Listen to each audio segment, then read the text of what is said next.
Okay, we're going to get started. And if everyone could please join me for the Pledge of Allegiance.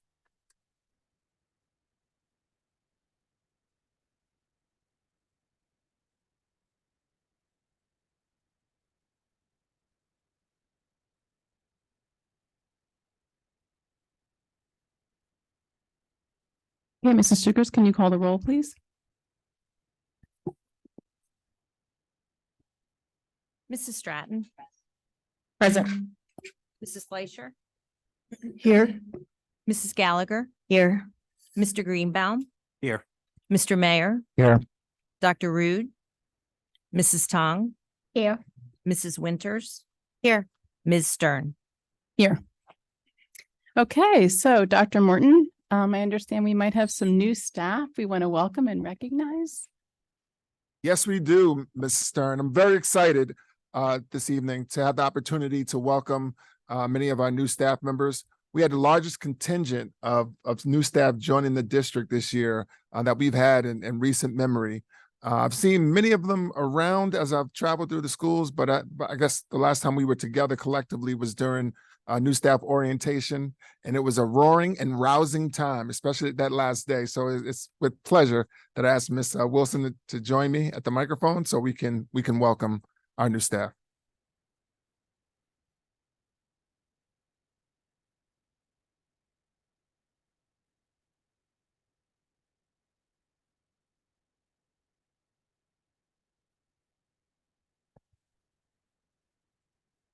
All right, good evening. We have, I believe, Dr. Morton, 112 people on this list tonight. So, and certainly not 112 in the room to receive their welcome gift, but Dr. Morton will be handing that to you as you come up. I'm going to go ahead and read the names one after the other. We're just going to hold applause until the end. When you hear your name, come on up, get your lovely Cherry's lapel pin. And then when we're finished with all of that, I'll take you outside and we'll get a picture for the website. So these names are not in alphabetical order, and I apologize in advance for any mispronunciations, but I will move through this fairly quickly. We have Larissa Albus, Carolina Bevid, Eileen Leestein, Naomi Bergstein, Pamela Funk-Brzezinski, Noreen Gale, Erin Goodwin, Sylvia Jankowski, Christopher Kitchen, Henry Nadio, Hannah Park, Rebecca Rivera, Vivian Santos, Ada Lopez Ruiz, Alexandra Pavluchik, Amanda Schott, Amy Rash, Anaya Rijos, Ashley Anderson, Bonnie Hope, Brady Huckman, Brian Mueller, Brianna Jensen, Carly Sheets, Carolyn Trontas, Catherine Chambers, Catherine Suarez, Catherine Elizabeth Wilson, Chela Nuestro, Claudia Melchior, Colleen Mennel, Colleen Ronkowski, Connor Fleming, Danielle Swede, Danielle Carter, David Francis Maurer, Deanna Miller, Debbie Bazil, Eleanor Wentworth, Elizabeth Ruley, Aaron Donahue, Fatia Abdur Rahman, Baswa Jacob, Gabrielle Italiano, Gerard Hudick, Jillian Schudiner, Grace Mount, Gregory Eiding, Harrison Widener, Heather Anderson, Jamie Convery, James Douglas Palmer, Jamie Kuchera, Jamie Toffling, Janiyah Overton, Janet Beka, Jean Long, Jessica Jennings, John Ruvolo, Julianne Williams, Julie Loftus, Catherine Reynolds, Kathleen Petty, Kathleen Zara, Kendall Norman, Kayona Lee, Kimberly Kiak, Kimberly Leclerc, Kristen Salvia, Christy Blendetto, Lauren Hudson, Lauren Oberlin, Lavonda Daniels, Lindsay Griffin, Lisa Nicolucci, Lisa Reamer, Lynn DiMartino Codwin, Margaret McCormick, Matthew L. Muccio, Megan Grillo, Megan Turner, Melinda Gherkins, Melissa Custodio, Melissa Dagan, Michael Packer, Michelle French, Michaela Kurse, Nicholas Sullivan, Nicole Vallon, Paul Crozier, Rachel Howell, Rania Fanek, Rael Sample, Regina Butcher, Regina Gallagher, Riley Neissenmeyer, Ryan Sagady, Sarah Keene, Shanna Bryson, Siobhan Carter, Sherry Lowe, Sherry Forbes, Sophie Levine, Stephanie Bailey, Stephen Delaney, Tegan Nernberger, Tracy Catino, Tracy Sokos, Trisha Abrams, Victoria Carroll, Vivian Jablonski, and William Grossman. These are our newest employees.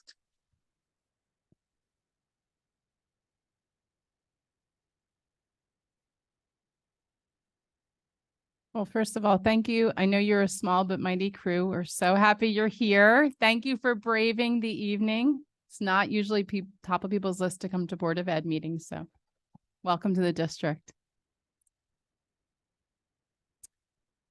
You're more than welcome to stay, but maybe you want to go home and see your families. Okay.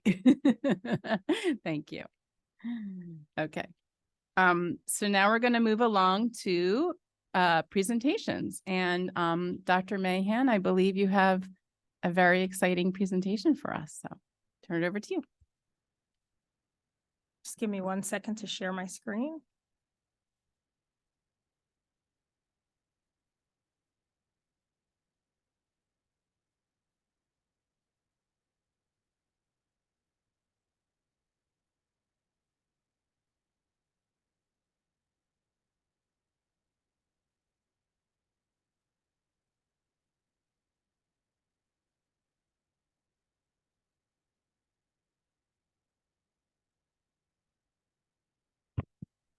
So good evening, everyone.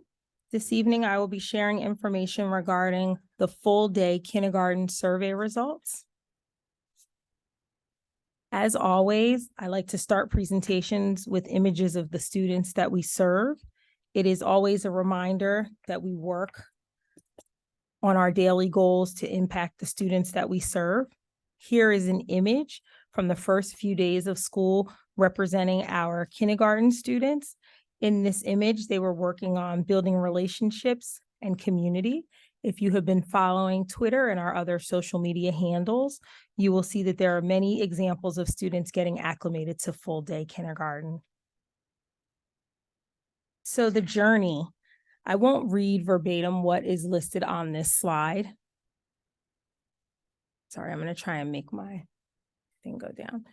What is listed verbatim on this slide, but the journey for full day kindergarten implementation began over 6.5 years ago.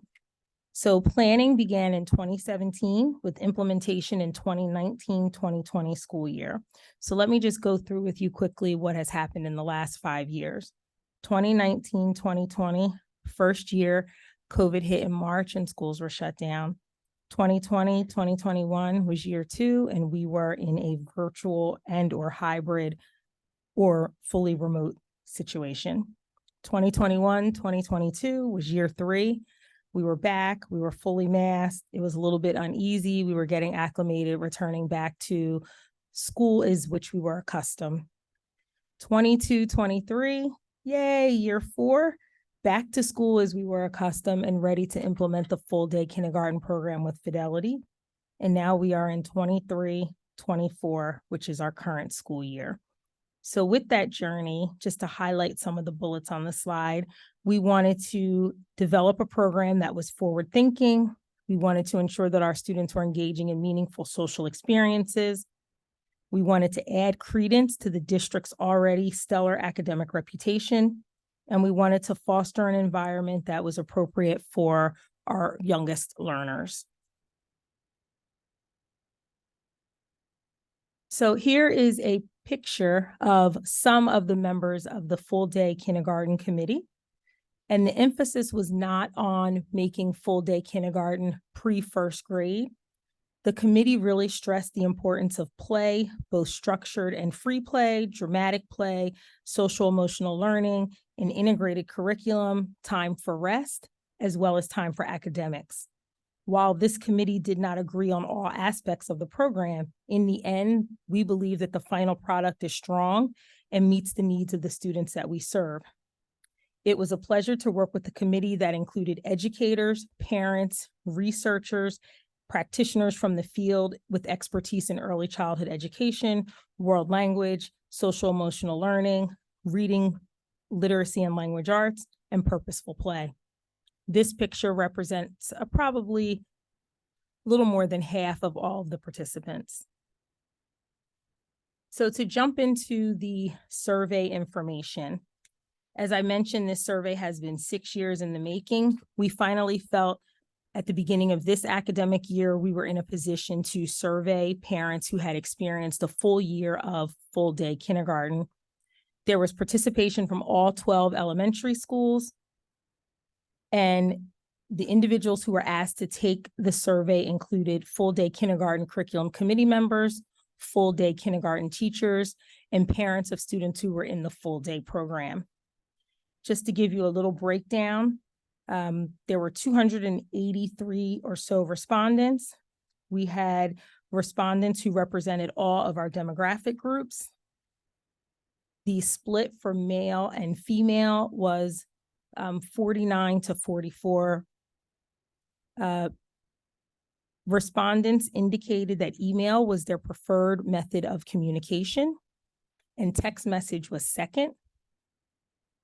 Of the respondents, 88% of the respondents did not have a child participate in the half-day program. Only 12% of the respondents had. And based on the respondents who were Cherry Hill Public School employees, more than half of the respondents have over 7 years in the school district. And lastly, the survey was translated into our top 5 majority languages of the student population here in Cherry Hill so that we could access all families. Those languages included Japanese, Korean, Spanish, Arabic, Chinese, and Vietnamese. So some of the highlights. There was representation from every school, as I already mentioned. 269 parents completed some portion of the survey. 22 teachers completed the survey. Over 90% of parent respondents were satisfied with the full day program. And there were over 200 open-ended comments provided, which highlighted numerous teachers by names, along with complimentary accolades, examples of growth and achievement for their child, care and dedication to students, emphasis on newsletters and communications, which highlighted happenings in the class. And I can tell you it was a pleasure to read all of the comments as they reflected the true vision of the full day kindergarten program and highlighted the dedication of the collective group. So with that, let's jump into the data. So the first few slides I'm going to address come directly from the survey, which was distributed to families. The first 2 slides I'm going to speak to the overall satisfaction of the program. This slide shows overall respondents indicated high satisfaction levels with the program. Parents had a higher satisfaction level in comparison to staff. On the teacher front, 70% are somewhat or completely satisfied with the support structures for the program. So in looking at that, we know that there is obviously an area for potential growth with a discrepancy between teacher satisfaction and parent satisfaction. The next slide asks for parents how positive or negative the experience has been, and that lists a variety of activities in the full day program. And as you will see here, the responses are all significantly high, the lowest being 88% for social studies. This slide speaks to perceptions of activities related to the program. So perception is generally high, with playtime at the highest, which was previously mentioned as a goal of the kindergarten full day committee to ensure that purposeful play was an integral part of student learning. And you will see that there was 97% positivity rating for that area, again, with the lowest being 88%. This next slide, we specifically asked about resources. Respondents' perceptions are very high, again, all over 89%. The highlight of this slide is special education services, which was rated at 72%. I do have to point out Even at that rating, it is still high and within the satisfaction rate. However, there is certainly room for improvement.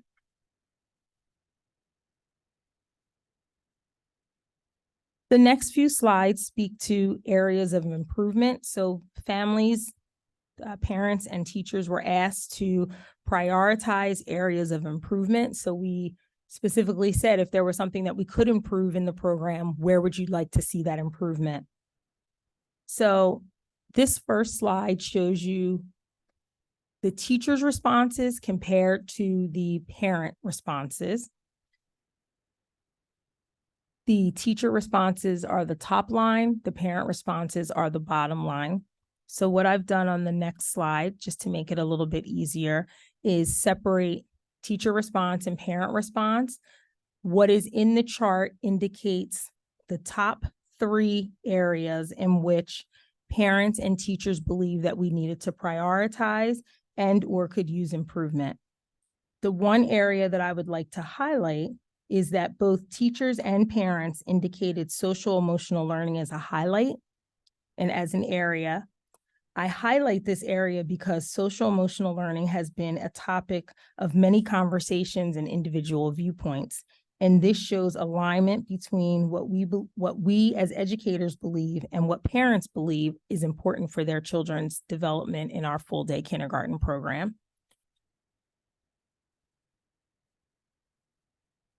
Similar to the last slide, respondents were asked on this side to prioritize resources and supports.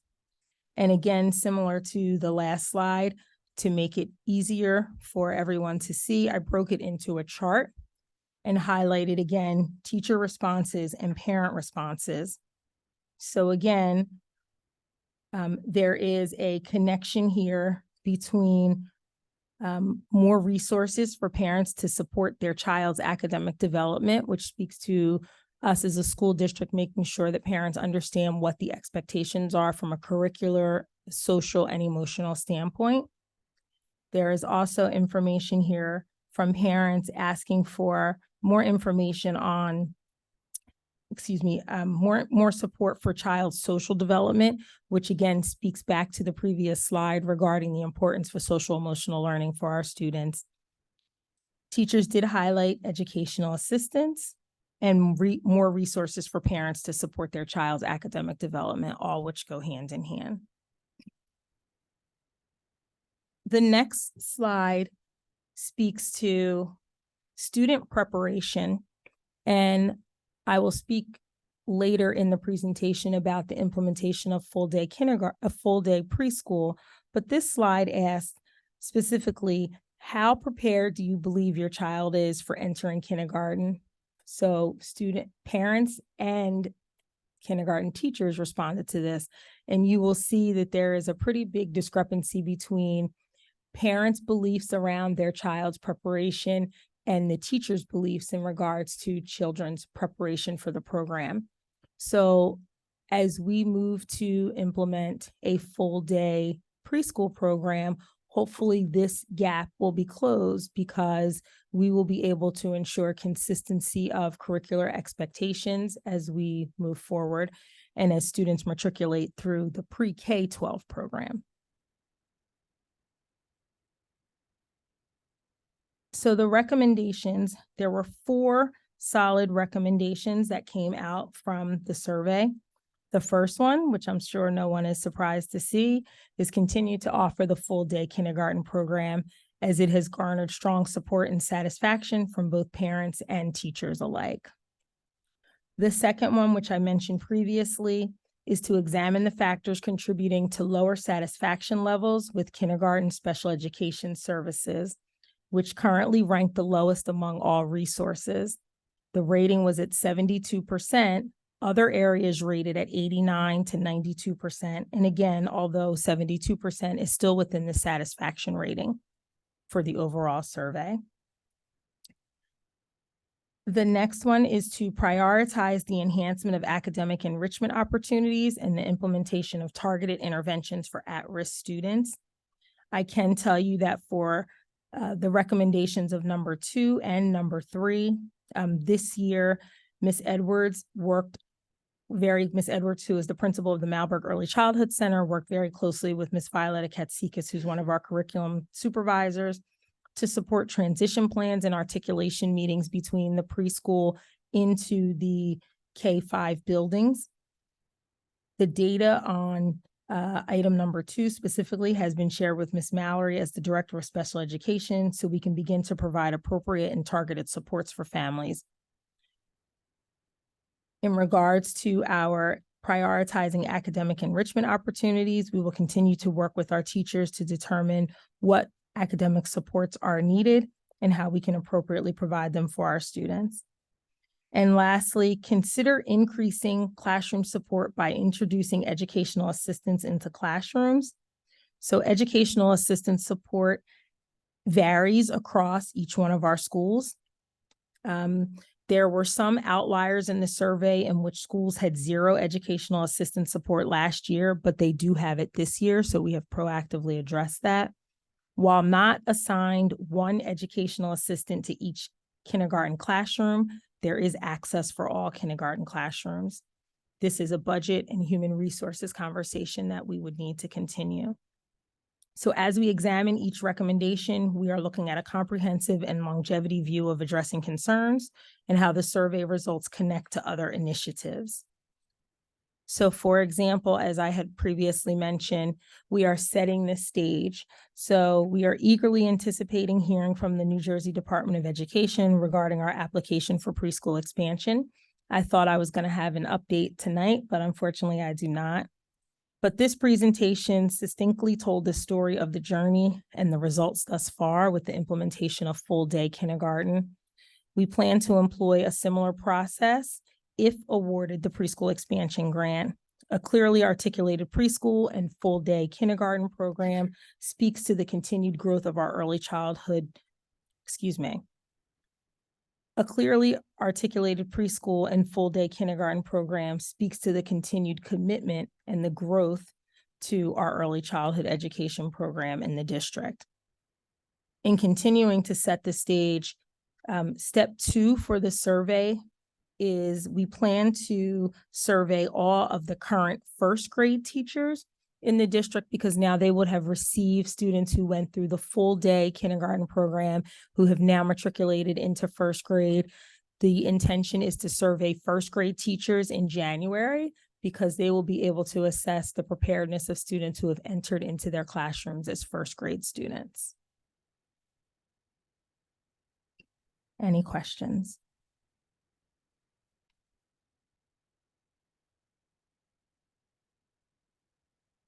This is Mrs. Fleischer.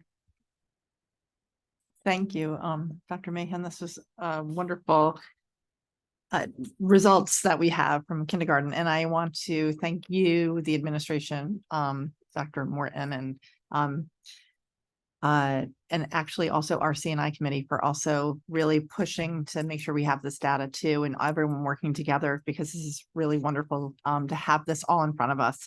I did have a question on one of the slides, Dr. Mahan, and I didn't know if you could give a little bit more insight to it, and you might not have it.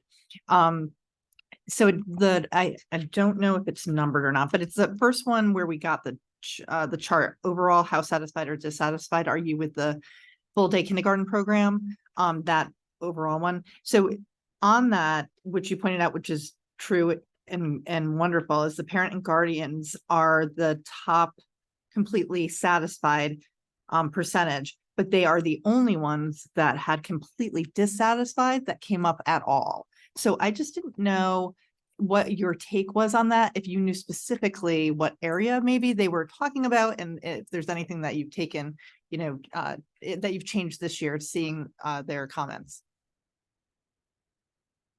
That's a great question, Mrs. Fleischer. The survey did not, one of the things that we noticed in the survey was that after going back looking, there was not an opportunity on each one of the questions to add an open-ended response. The open-ended responses were all at the end of the survey. So in going through those, I would say the majority, again, of the comments were overwhelmingly positive. There was some disconnect, and I do have a call into Hanover Research. There was some disconnect between examples like that where there was complete dissatisfaction, but it didn't show up in the overall responses. So although a person or a respondent indicated dissatisfaction, or I know there was a question that was presented to me earlier this week about other, like what does the other represent? It did not show up in the open-ended comment section. So when individuals had the opportunity to further express their thoughts, most of the comments were overwhelmingly positive. The comments that lean to not being overwhelmingly positive really spoke to having educational assistance support. Some parents spoke about special education. So, and I shouldn't even say some parents, but the respondents, because it doesn't tell me who, spoke to special education supports. But there was nothing that stood out that was glaring. But that's a great question. I can certainly follow up. Thank you. Thanks so much. Other board member comments, questions? Mr. Graham? Thank you. So I have some comments, no questions, but this is a fantastic presentation. I'm excited to see such positive feedback. I have a son who was supposed to be the first year of full day K, and he did first full day remote K. So unfortunately, he didn't get the full benefit of it. But I've heard only good things, and I'm not surprised to see such positive feedback. I also want to recognize that any of the areas of dissatisfaction immediately went into the recommendations. And my understanding is there are already some actions going into place to start targeting some of these areas. So I just wanted to recognize that, and thank you very much.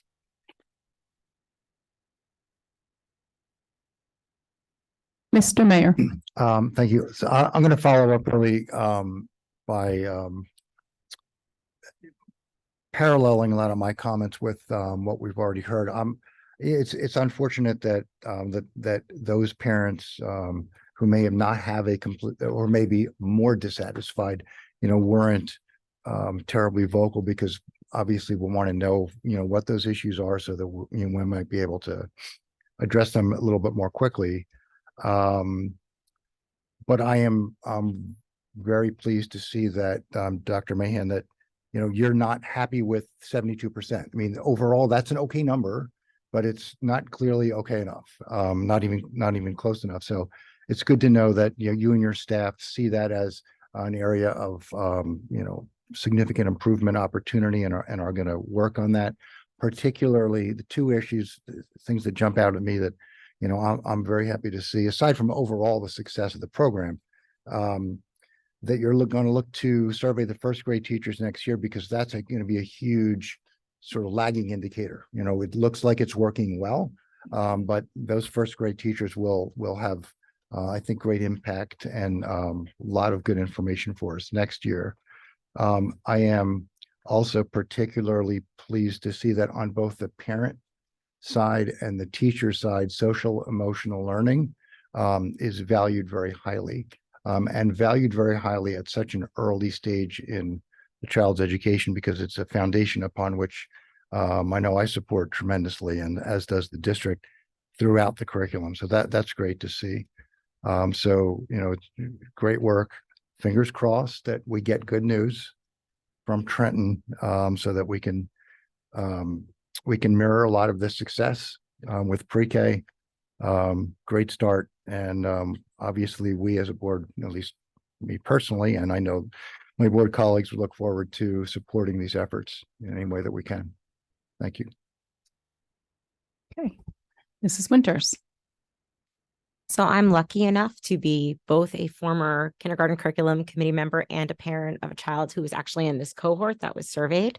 So I got to look at this happy information from both of those perspectives. I just really want to say that as a kindergarten curriculum committee member, this is the result that we were all hoping for. And it's a testament to the leadership of Dr. Mahan and the way she worked with that diverse group of individuals who came together for that committee and put together this program with its values on play and appropriate social development for kindergartners. When we were putting it together, we couldn't have envisioned what was about to happen with the pandemic. And I think all of us who have young children now, if we didn't know before, we know it now, how important that social piece is to their early development, how critical that is to both their joy and happiness, and also to their experience in school and their ability to learn.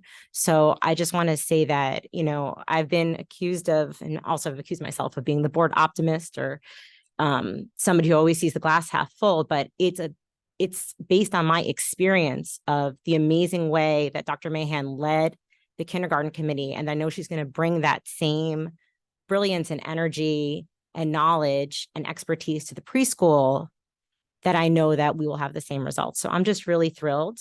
And I'm hoping that we do get good news and we can continue the success in early childhood, because I think it's going to make a real difference for our kids. Other board members have any questions or comments?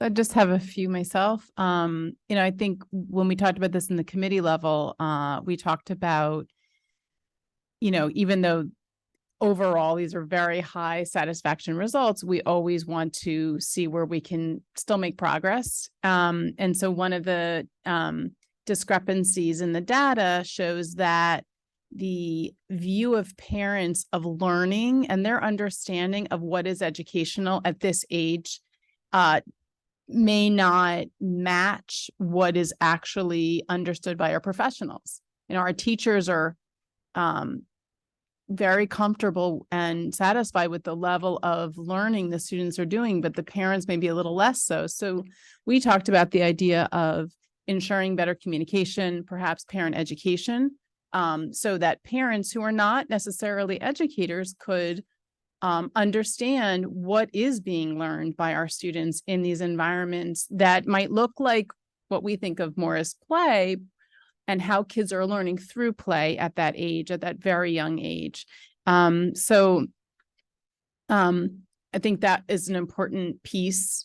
And I think that, you know, probably we keep talking about improving understanding and having more well-rounded understanding all around in our community and for our parents and such. So it was one thing. The other thing we talked about, and where there's correlation is, and we talked about this a little bit, Dr. Mahan, as Mr. Mayor referenced, the lowest satisfaction was with parents who identify as having students with special needs, and understanding more what that's about.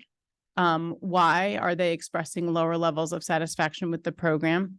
It brings the question from previous work we did in surveying and meeting with parents of students with special needs, where we heard a lot about some of the difficulties they experienced, or I guess disappointments in terms of like transition. So, you know, is that why parents were, you know, not as satisfied, parents of those kids not as satisfied, or were there other reasons? So I think it's important that we understand it's part of our goals to ensure that we are serving those students well and assessing where there are areas of opportunities for improvement. So I'd like to understand more of that. I know Ms. Mallory is working on that as well. So, you know, that would be my kind of like next steps as we move forward with this. And I know you had shared there were some comments, but not a lot. So that says to me, there probably need to be other ways that we investigate and understand this. But I hand that back off to you, all the experts. So, but that's what I'd love to see more of. So thank you. Okay. And I think no more. All right. I think we're good. So thank you so much. Kudos too, by the way. I didn't say that in the beginning, but kudos. Well done. And thank you for the excellent presentation. Okay. We have, I believe, no administrative reports, Dr. Morton? No. Great. Okay. So now we move on to correspondence. Would any board members like to share correspondence? I think there are a few. So Mr. Greenbaum. Thank you. So 2 weeks ago on the 30th, I attended the ESSA stakeholder meeting.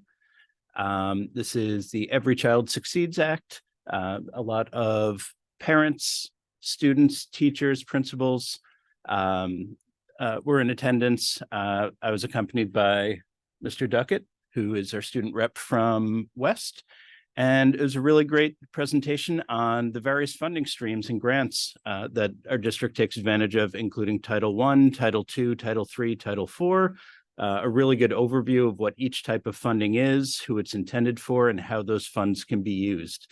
Some of this I was familiar with, some it was really great to learn what the requirements and purpose of them were.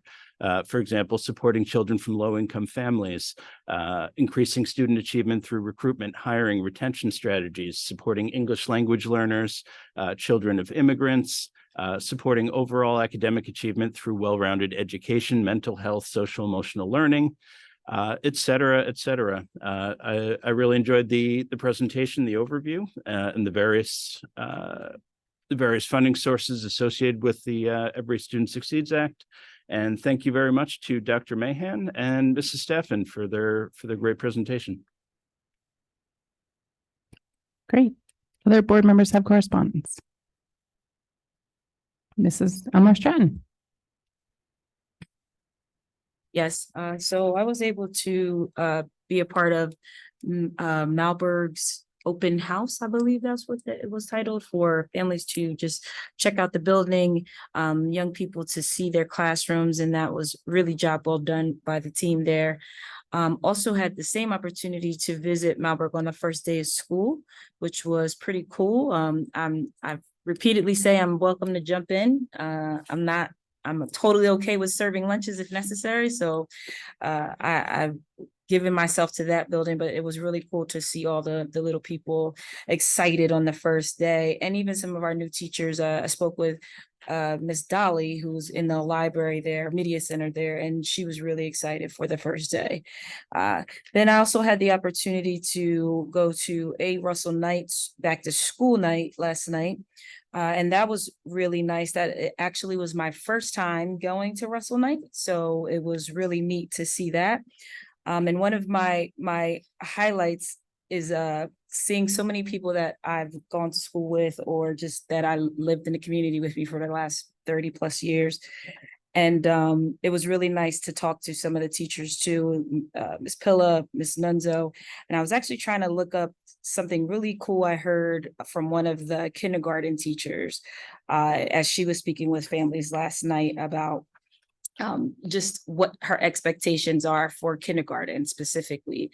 And I thought it was really cool. I think it's Miss Munoz at A. Russell Knight, and she really just was emphasizing how much kindergarten is about the young people learning themselves, learning how to work with each other, learning how to collaborate, and really just becoming who they are for the next couple of years or what have you, and just getting used to the school and systems and all that. And it was really cool that she put a lot of parents at ease last night. So shout out to her at A. Russell Knight. And I'm just excited to go around and see more back to school nights and greet more teachers. Okay, other board member correspondence. Mr. Mayor. I was also fortunate, along with Ms. Elmore Stratton and Mrs. Winters, to visit Russell Knight last night for back to school night. Was not my first time at Russell Knight, given that all three of our children went through Russell Knight. Just great to see how excited the staff was. All of them just, ready to go, energetic, well prepared. Parents incredibly engaged. Just they didn't stop coming in. Like, we didn't know, whether, we were going to have to hold 3 or 4 new sessions. They just kept coming in, and that's great, right? Because ultimately that's what we want to see at so many of our schools, is engaged parents that want to be a true partner with the staff, with the teachers, with their students, because that drives student success tremendously. So it's great to see. And I just want to give a quick shout out to one teacher in particular at night, Ms. Patterson, who 2 of our kids can to this day still say just how much they loved having her as a teacher. And I did step in and watched her presentation last night, and she still has it. I mean, I can see why kids love her as much as they do. She is it's just a great example, one of so many staff here in the district that just care so much about the kids. and that do just a great job in being ready for them, being open, being engaged, remaining interested after, so many years in the classroom. They still bring that spark.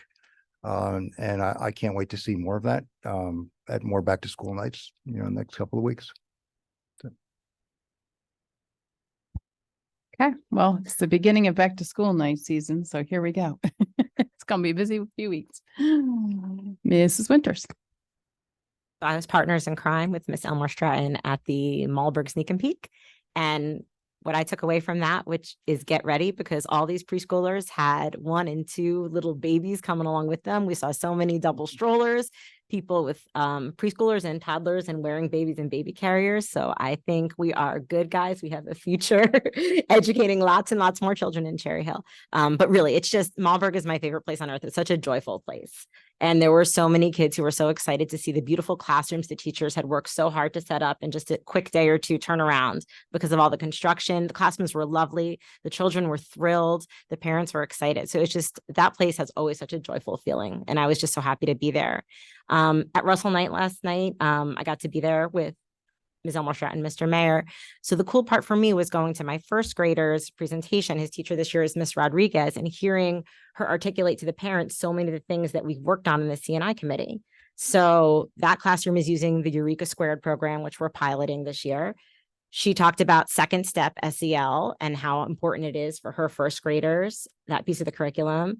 And she talked about restorative practices. So it was really neat for me as a parent to see some of the things that we've been all discussing, working on, hoping for, that are going to really help our kids put into action by this dynamic teacher. And I'm really excited about the school year. I can't wait to go more back to school nights. I'll have more reports. Great, thank you. I think that's everybody. Okay, great. Thank you. And now we move on to our first public comment period. There will be 2 opportunities for public comment this evening. The first public comment session is for board action items only, which are items 17 through 21. There will be another public comment section for any school-related topic at the end of the meeting.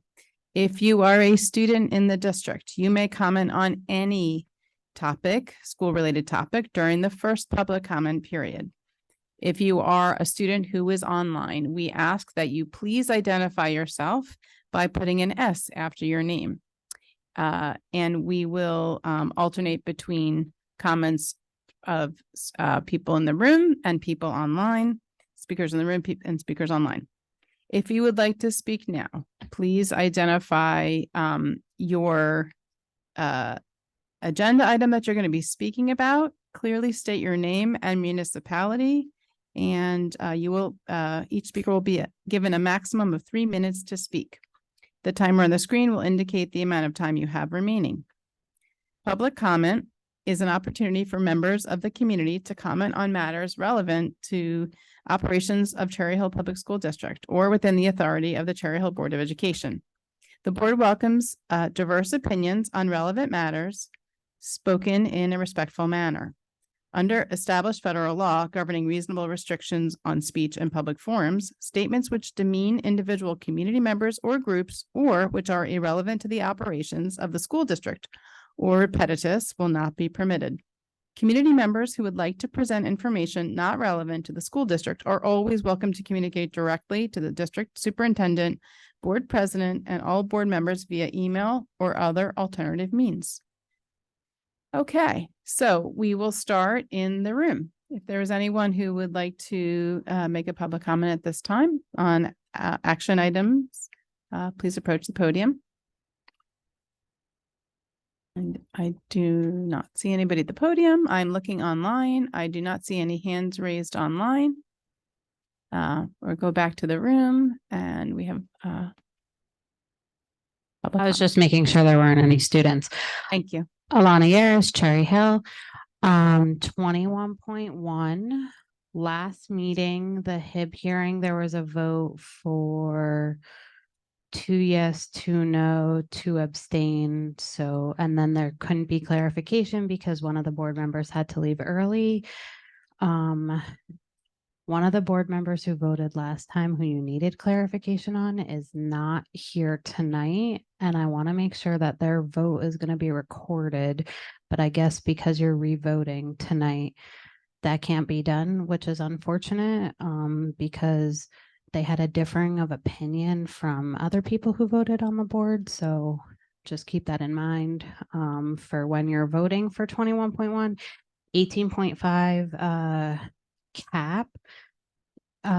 In the agenda, it says, the NJ CAP Prevention Program Grant is a statewide prevention program that provides schools and communities with information and resources. Eligible schools and implementation costs are indicated below for identified programs. The 30% district share of the cost for program implementation will be waived pending approval of the waiver request. Was this 30% district share of cost in the budget that was approved? If it was not in the budget, where is that 30% coming from? If it is approved on the state level, where will that 30% district cost share money be going towards expenditures for the budget for this coming year? And is there a way to view that curriculum online? I didn't see it in Rubicon Atlas, which would make sense because it's not in the district yet, but I couldn't find it anywhere online either. Thank you. Okay. And we go back to the line, and there are, just to make sure I see everything on my screen. I do not see any hands online. If there's anybody else in the room. All right, I'm going to go one more time back online. No hands. Going to close public comment, first public comment. And now we will go to our work session, and we start with curriculum instruction. And Mrs. Winters, if you could please give the committee report for curriculum instruction. Sure, thank you. The CNI committee met at 7 p.m. on September 5th. We had a couple items just for discussion on our agenda. The first is the New Jersey Learning Acceleration Program, which is a high impact tutoring grant. This is something that we have been talking about internally since the winter, spring, maybe February, March, when the state first announced through its press releases it would be doing this. We've been following it. It's finally time to apply. We are applying for funding. We are eligible for up to $460,000 for tutoring money. The grant is focused on 3rd and 4th graders, but we can use this money for other grade levels in addition to them. So we are voting on a resolution this evening, and we'll be applying right after that. And hopefully we get good news and we can partner with community partners to provide this tutoring. There's an approved list that was put out by the state. Huntington Learning Center, which is right here in Cherry Hill, is one of the approved partners. So that's just an example of one of the many partners that we could possibly partner with. So that's something that I think will be really positive for our 3rd and 4th graders and kids from other grades. All the research that we've seen post-pandemic is that high impact tutoring is one of the greatest ways that we can do some intensive work and help our kids who are struggling catch up. So I'm really optimistic about that. The second thing we discussed is our family life curriculum. Dr. Mahan provided an update to the committee regarding the curriculum and communication with parents. There are no changes to the curriculum this year from what we adopted last year. We discussed the fact that curriculum is available for everybody to review in Rubicon Atlas, and parents may also view the materials that are used in this program. You can contact your principal if you're interested in that. And parents may opt out of family life curriculum at all levels. That is still available. So no changes to that for this year. Dr. Mahan then provided us an update on preschool. As she indicated, we were really hoping for some good news to come Friday the 8th. I was waiting all day.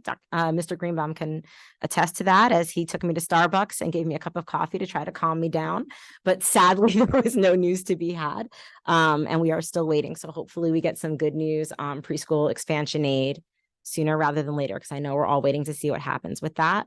And then finally, Dr. Mahan provided an overview for us of the full day kindergarten information that she just presented to the full board tonight. So you guys have seen all that. Do any other committee members have anything to add, or does anybody have any questions? Mr. Mayor. A question on the high impact tutoring grant.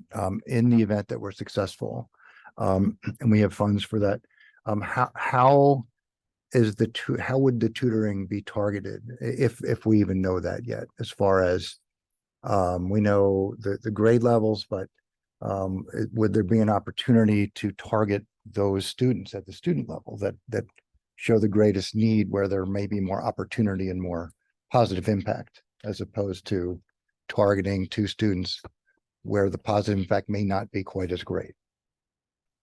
Yes, Mr. Mayor, that's actually a great question. So the team is working on that right now. I'm working on specifics. They've developed like a 3-tier system based upon the needs of the students. The tutoring would be available at all schools. We focus right now on half of the schools in one segment of the year, and then the next half, and then the next segment of the year. At this point, there'll be multiple opportunities throughout the course of a day. So before school, there'll be opportunities for tutoring if that works with parent schedule.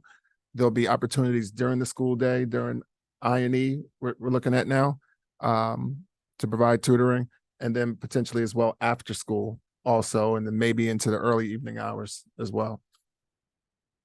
All right, thank you. Ms. Elmore Stratton.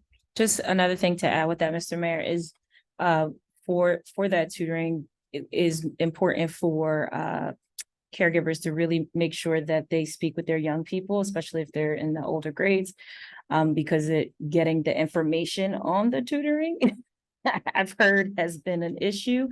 But I assure you it's not due to the lack of the school promoting it, but maybe just not being shared enough. So that is something too that I think we'll probably talk about next meeting, but just putting that out there, that as these things come available, we got to really stay on top of getting that information out.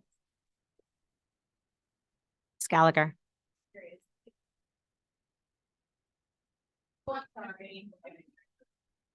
Is there just a definition of what high impact tutoring is? I'm just curious if it's different than just regular tutoring. I don't know if it necessarily differs so much from what regular tutoring is, but it's being delivered by individuals with sophisticated skills, so certificated teachers who understand how to target student needs based upon, where those needs may prevail or where they may surface and show themselves.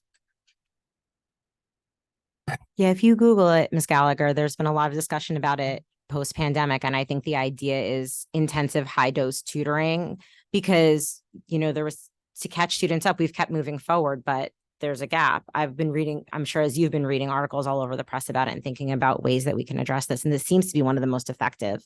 So when the money came out, I thought it was something, we all thought it was something that we should pursue.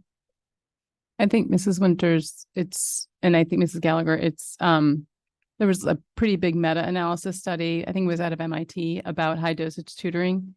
I'm not questioning the validity. Oh, yeah, no, I'm just saying that. I'm just asking. Yeah, but We're just crowdsourcing our thoughts. Yeah. Sorry. The CNI committee is the chatty committee. We think about these things. So yeah, so great. Yeah, that's a great point. Ms. Elmore Mrs. Stratton. Stern, I'm sorry. Sorry. I just wanted to add clarification in terms of high impact tutoring. One of the things that the state classifies for high impact tutoring is the duration and the frequency. They indicate high impact tutoring is for at least 30 minutes, at least 3 or 4 times per week. So that's the difference between when we talk about tutoring, which a child may receive 1 time a week for 60 minutes. The state has indicated for this particular grant, high impact tutoring or high dose tutoring is at minimum 30 minutes per session, at least 3 or 4 times per week. Thank you, Dr. Mahan, because that's what I was just getting ready to say, because that grant has been out for a while and it's actually circulates through my circles as well for out of school time. And I was just going to say that it really is about providing the dosage intensive tutoring by focusing on high impact tutoring interventions for students that have been disproportionately affected by pandemic is one portion of it. And that might just be for the OST piece that I formally would apply for. So, but if you go to NJSAC, they even have it there. They have a whole little thing about the RFP. So, and I will give you the specifics on what they said and what Dr. Mahan just shared. And I apologize, Dr. Mahan. You're behind me, so I couldn't see that you wanted to speak. I'm sorry. Anybody else? Ms. Stern. I really want to thank Dr. Morton, Dr. Mahan, and the team. We talk a lot about looking for funding sources outside of our local tax base. We pay a lot of money for taxes in New Jersey, in Cherry Hill, including in Cherry Hill. And it's nice to have an opportunity to see what we can qualify for, other funding sources other than, again, the local tax base. So, there's a lot of funding sources we continue to go after. Our administration is really keen on paying attention to that. And I think this is, again, kind of intersectionality of budget, academics, and, resources, ensuring that we have the right intensive resources for our students. So kudos, Dr. Morton and your team. Anybody else for CNI? All right, thank you so much. Okay, and we move on to, speaking of business and facilities, Mr. Greenbaum, if you could please give the committee report. Thank you. So we had a very productive committee meeting last week. We were joined by representatives from Garrison Architects, New Road Construction Management, Environmental Resolutions, Inc., and our Director of Facilities, Steve Nicolella. They provided some great information. And I believe Mrs. Sugars has a construction update for us with some before and after photos.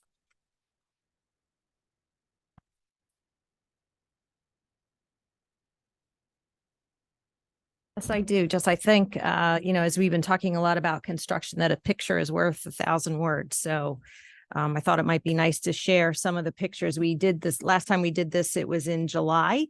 And I think we'll see a big difference now that we're here in September. I will say that it was a long, hot, rainy, dirty, nail-biting summer, but we did get through it, and we're very pleased with where we are. So let's first talk about the projects that we did that are funded by the bond referendum. So we had 3 contractors that we were working with on the roofing. We did 10 schools worth of roofing, 500,000 square feet. Now, some of the schools were repairs and partial replacements. Some of the schools were coatings, and some of the schools like Beck and Woodcrest were complete tear off and re-roofing. So we had a lot of action going on our roofs over the summer and all that goes with that. And so I thought it would be interesting because I took lots of pictures for this presentation, but I was not about to climb up and get on the roofs to take pictures. But we do have some videos from our construction managers. We won't watch the whole thing, but I thought it would just be interesting. And these were taken during the course of the highest point of the construction. This first one, we'll just watch a few minutes of it, is east. And you can see here just the amount of work that was getting done, the people that were on the roof, the materials that were on the roof. And that was going on through the course of the summer. That's kind of an interesting perspective to see just how much was happening, how much materials were craned up on top of roofs, and just the various sections of High School East where we had roofing done this summer. So this is going across the building out towards the tennis courts, as you can see here. So we just watch this for a second.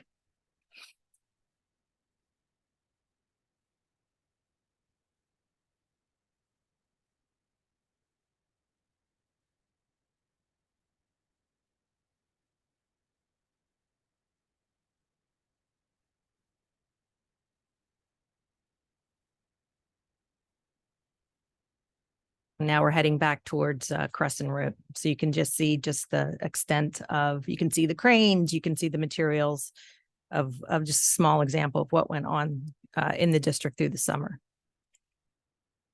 And then, what was it going to let me finish this up?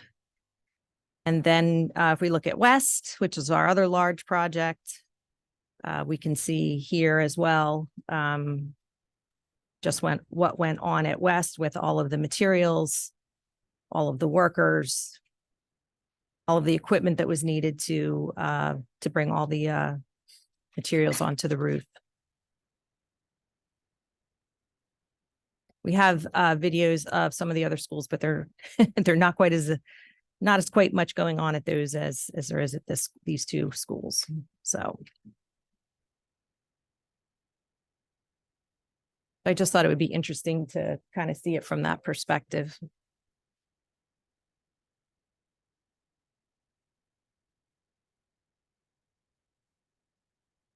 All right, so let me go on to out of this.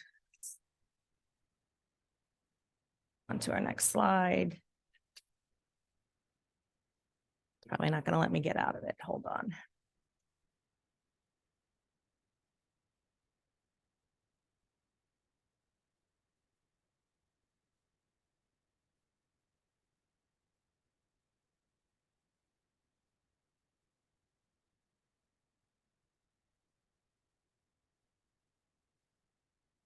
Okay, so now let's talk about Rosa. I once coined this hallway the worst hallway in the district. It is the second floor of Rosa. I'm not sure how long that carpeting has been there, but it's been there for an extended period of time.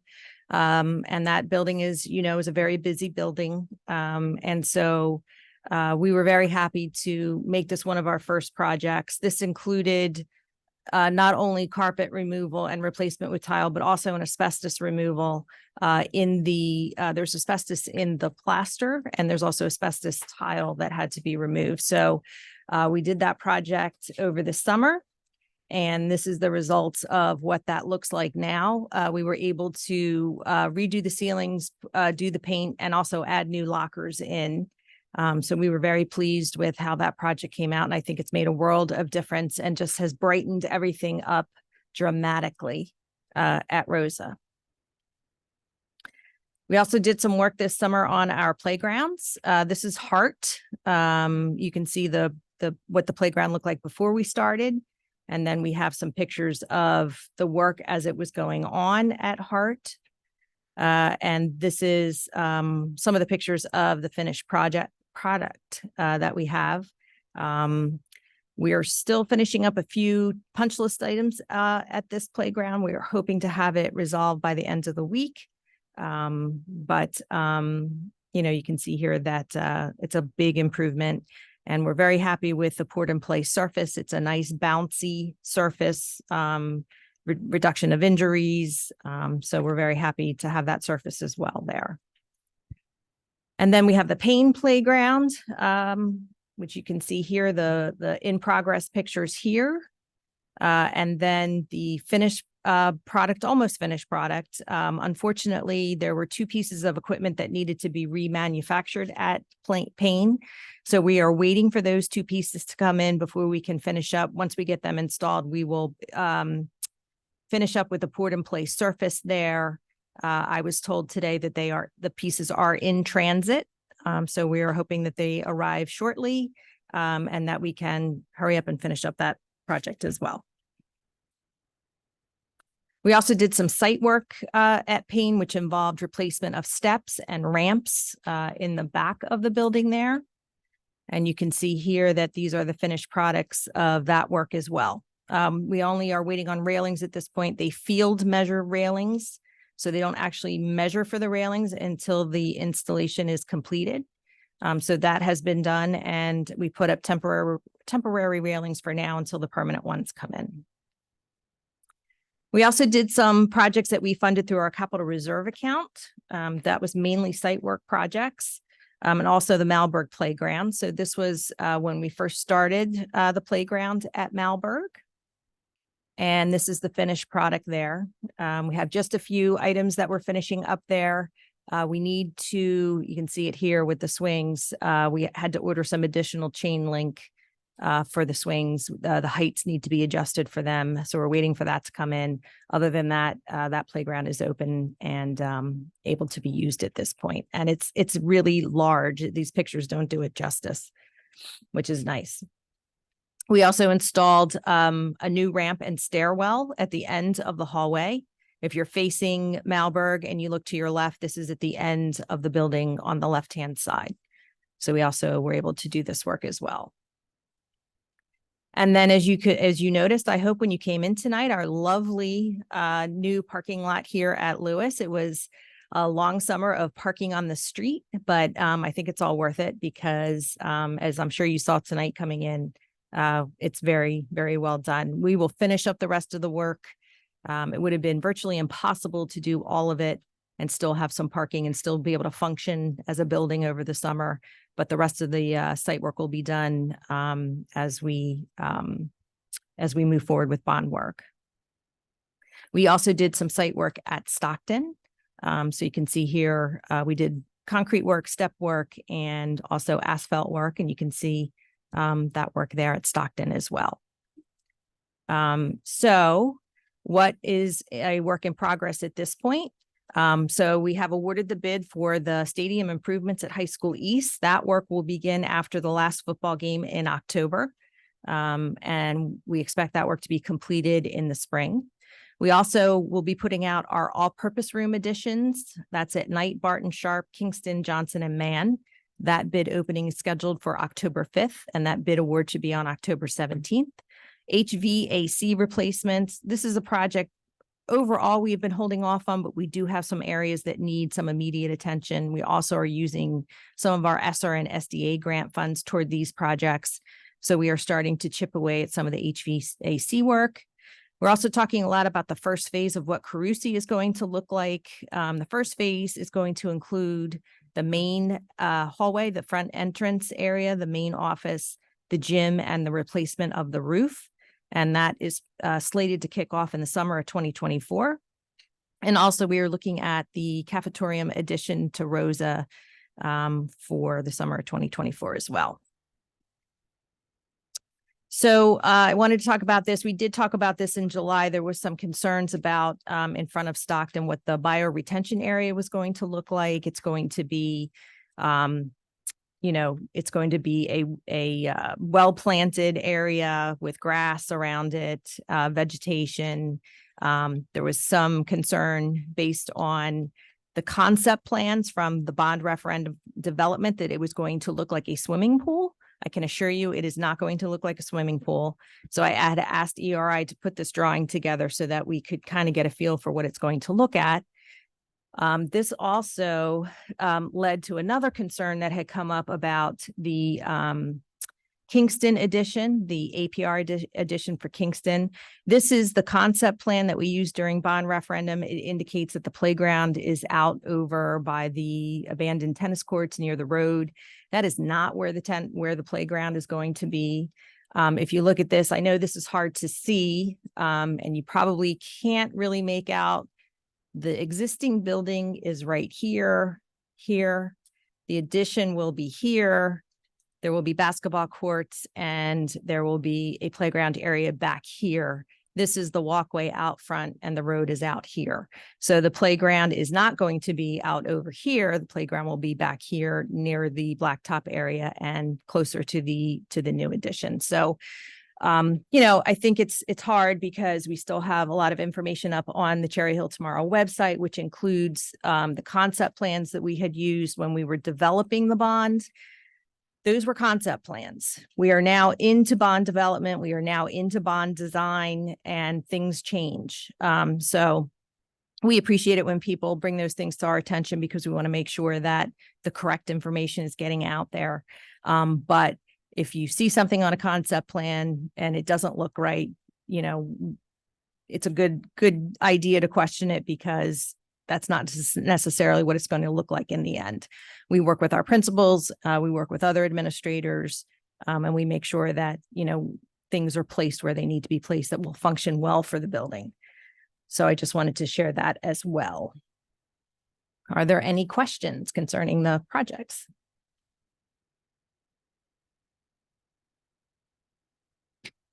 Yes, Ms. Stern.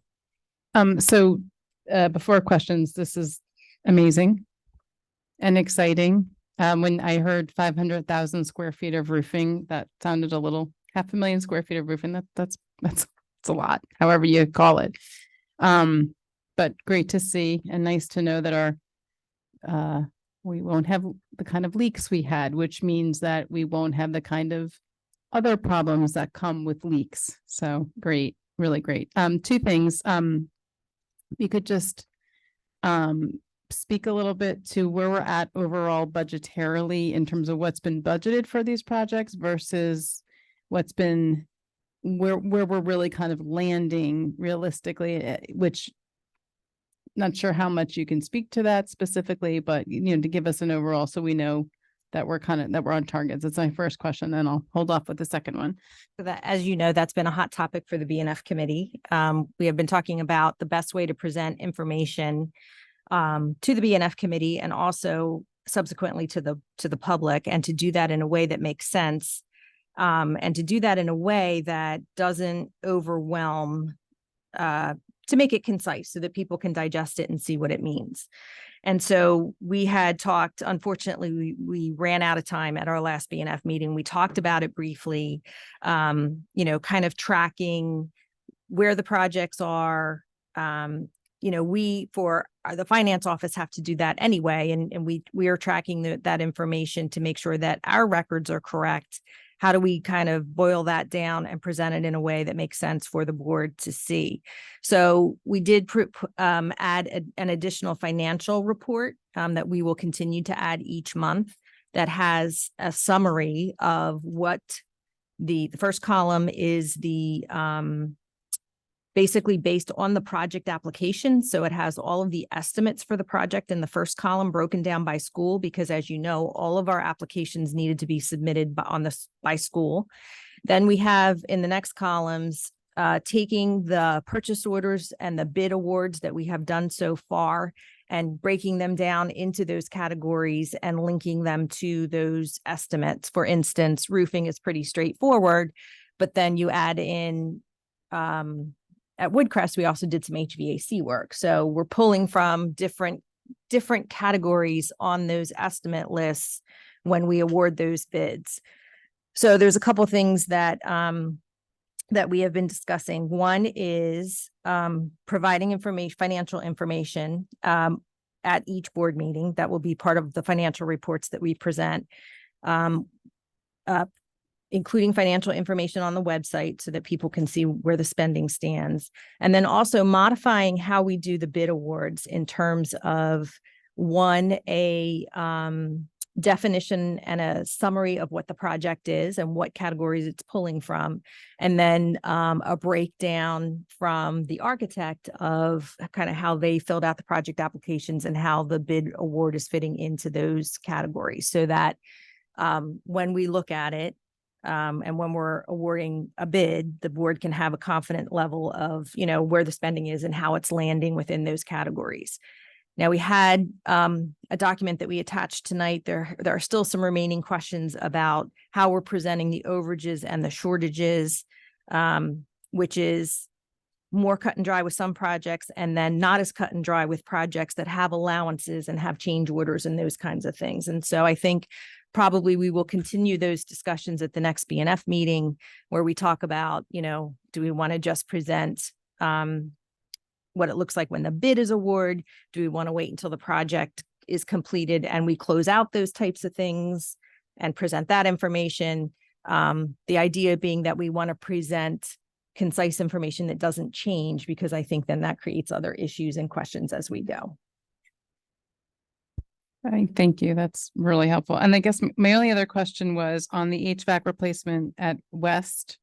This SDA grant, could you just speak a little bit about the SBA grant funds, as having, again, kind of the topic of alternative funding not coming directly out of taxpayers' pockets? Yes. So we are using SDA funds, which came from the state. We were allotted I want to say around $250,000 allotments of funding that came directly from the SDA that we are allocating towards HVAC. We also have some larger buckets of money, one through ESSER funds, two groups of ESSER funds, a smaller pot that's about $900,000 that needs to be spent by September 30th of this year. We have a larger pot of money of federal grant funds that needs to be spent by September 30th of next year. So those funds, when we were determining what the final bond question was going to be, we had pulled some of those HVAC projects out of the bonds because we knew that we were going to utilize those grant fundings to offset the cost of those projects. So we are going to use those fundings, and I think that's a very good application for those funds because they don't create recurring costs, and they will offset some of the costs of the work that we're doing. That's nice to hear. Thank you. That's all I had.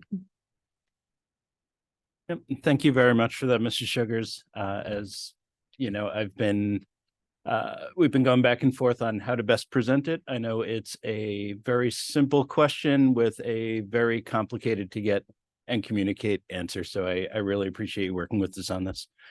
Mrs. Winters? Ms. Sugars, I just wanted to pass along some information from Rosa. I was there for 6th grade orientation. And usually being on the board is like Yelp, where people always just come to you with their complaints and negative comments. But I have to tell you that every single person at Rosa was thrilled, effusive, full of compliments for you and your team and the way that you managed the projects at Rosa this summer. They were so incredibly happy. So I just wanted to pass that along to you. I don't know how crazy your summer was. I can kind of imagine it, but I'm sure I can't totally understand. And this may not make it worth it. Maybe you need a vacation for 2 weeks now. But I just want to tell you that from their perspective, they were so pleased with how everything went. And that was just one of the many balls you were juggling. I also want to I don't know how we get this information out there. The custodial staff was there 4 a.m. They were there on the weekends. They were there getting ready for staff, for students. I can't say enough about how this was an all hands on deck experience and how amazing everybody was pulling together. So just really thank you if people haven't said it enough. And that is the feedback. Like I said, it is rare that board members get tons of positive feedback. This was an incredibly positive experience, and it came from the principal and several staff members. So thank you so much for everything you did this summer. Well, I will say that it was a village of people that, contributed. It was architects and construction management, and really our B&G management, working very hard to make this all come together, and definitely our custodial staff, our maintenance staff, our ground staff, all working very hard. It was important to us to get off on the right foot because this is going to be the first summer of many summers of construction. So I think it was important to all of us that we got off on the right foot. Thank you. Ms. Elmore Stratton. So my first question is for the financial piece of it. As a committee, have you decided how you're gonna do that, or is that something you guys are still deciding how that'll be presented each time, or? Well, I can start with what the ask is. I think Mrs. Sugars has already gone into a little bit of how we may get there. But basically what we're looking for is whenever we have a new bid, can we see what's in it? How does what they're bidding compare to what we estimated? And if there are significant deviations, what's responsible for it? Is it something acceptable, like building materials went up or labor costs went up, or is there something else we need to be aware of? The other part that we've been discussing is tracking all of these bond projects over time. Not just how much have we spent based on the total estimate, but where do we stand? So kind of looking to get a dashboard so we could see, are we within our budget? Are we overspending? Are we somehow going under? It's something we want to know where we are as we move forward. Sometimes it costs what it costs and we need to move forward, but we also need to be aware of what that impact might be in the future as we move on to future projects.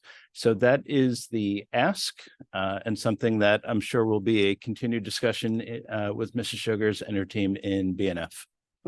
Because I think since I'm not on that committee, for me, I like the way that it's looking at percent to budget where we are. That's really helpful.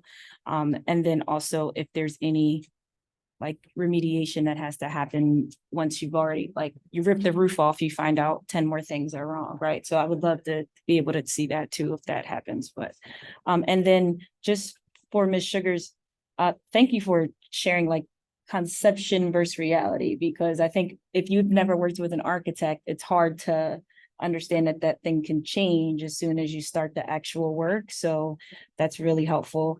And my other last thought is, it's really sucked to be the wife of a roofer these last couple of weeks because he's literally my husband has made me drive around every building and been like, oh, look, they're ripping. Oh, look, the flags are up. It's like, let's not be on the world tour for rips and roofs, but he has loved it. So hands down, you got one roofer very excited. But also just with that too, like, please don't be on construction sites taking photos because with the last thing we need, just want to make sure everybody stays safe. So that's all I wanted to add. Thank you. Are there any other questions before we move on? Mr. Mayor. So I'm going to go from roofs to flooring, outdoor flooring. The poured in place playground surfaces, we talked earlier about benefits of doing that as I understood them. One, to be consistently ADA compliant, and we no longer have to worry about mulch or other loose surfaces being kicked and played off, so that they're no longer sufficiently, the depth is no longer sufficient to be compliant. But we also talked about having one or more of our staff, custodial staff, or ground staff trained to do repairs in the event that there are there may be some damage, tears, rips. Where do we stand on that training? Has it happened, and is that concept still in play? That training has not happened as of yet. We did have a conversation about it at the BNF meeting. Mr. Greenbaum had some questions for our site engineer. And we learned that the port in place surface has a 10 to 12 year lifespan, but some have existed as long as 15 to 20 years. It depends on the amount of usage, the amount of time it spends in the sun and those kinds of things. And we did talk about repairs. Mr. Nicolella, who's our director of facilities, said that, minor repairs are probably things that we as a district can handle, but because of the nature of it and wanting to make sure that it lasts long term, that we would probably consult with either the installer or somebody else if there was any type of major repair that needed to be done. Yes, Mrs. Tong. Okay, thank you, Mr. Greenbaum. I just want to congratulate, thank you everybody for putting all this together, especially passing the bonds. I remember maybe 5 years ago when my daughter, I think the last year, 6th grader, I think, at the back to school night, everybody was complaining. I'm happy to hear that now we got new improvements. And thank you for the report. I appreciate that. I was thinking about going back to school night, but now I don't have to. Well, you should go see it though, because it looks totally different. It's amazing. It looks beautiful.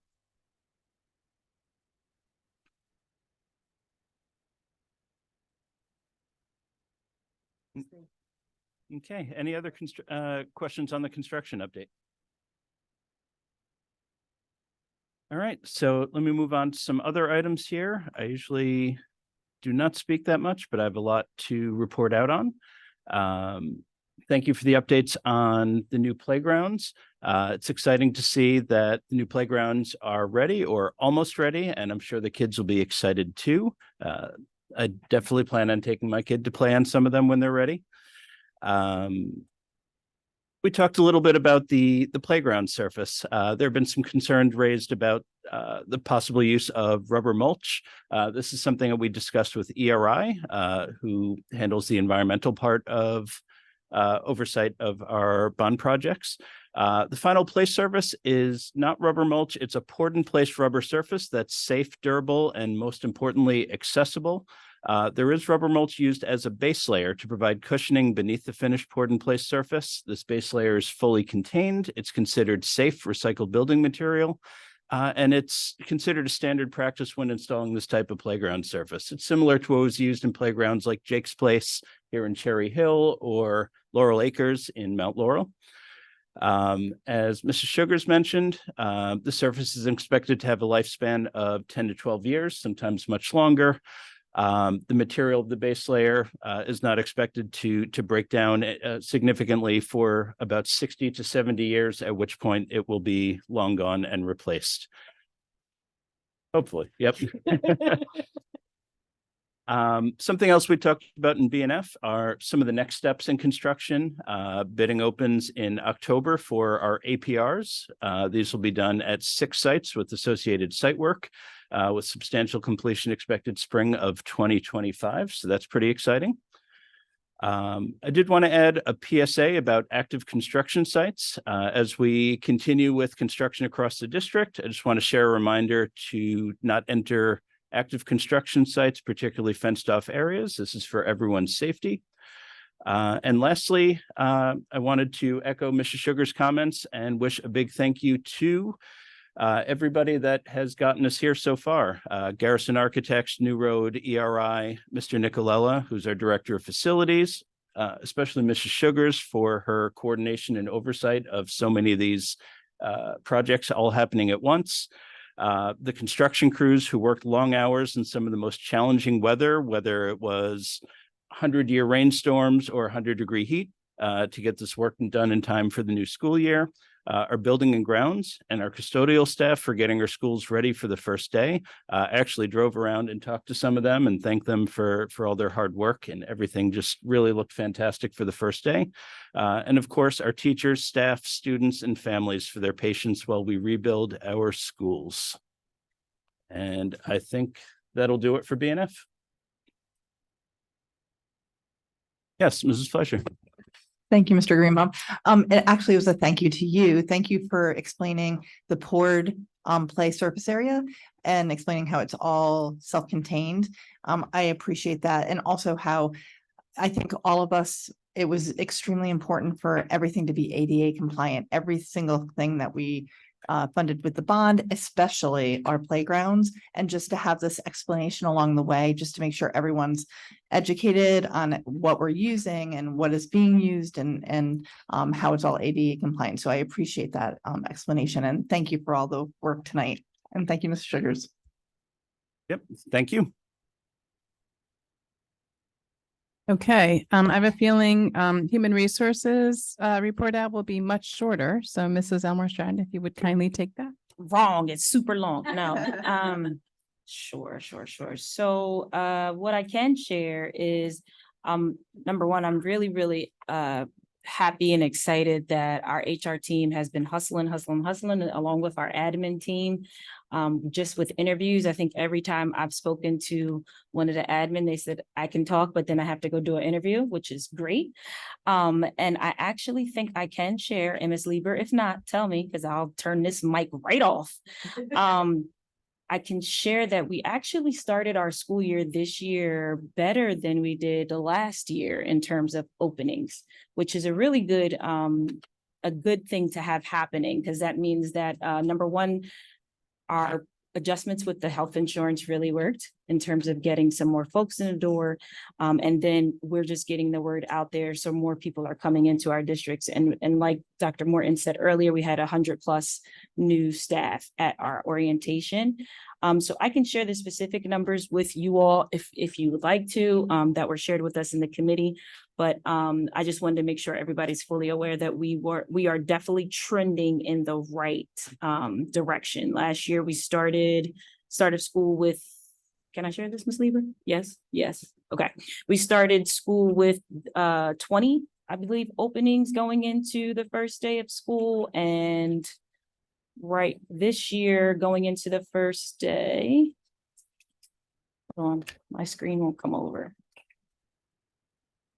It's smaller. I don't know why my thing won't get popped out. My screen won't pop out for some reason. But it's definitely lower than a 20.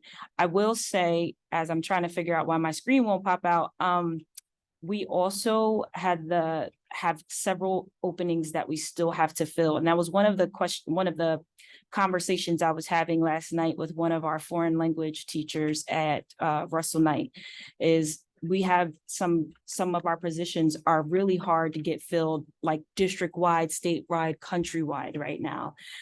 So the ones that we're really in high need right now would be ROTC at West, LDTC at Carusi, a media specialist for Kingston, replacement science teacher at Carusi, special education teacher at Woodcrest, and then campus police officers. And I would add to that, SAC is always not going to turn anybody away as well. So we can add that to the list. So that's my update that I can share with all of you. I think we had something else. Yes, the rest of my committee would like to share. On the rest of the committee, but I have to check.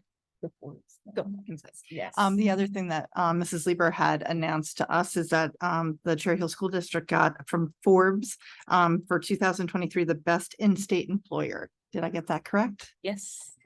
One of the best, not the best. Well, one of the best. So Oh, we're in gonna our get on minds, that the list. best. We are the best, but so I thought that was really a great accomplishment of our district. So thank you, everybody, for having that.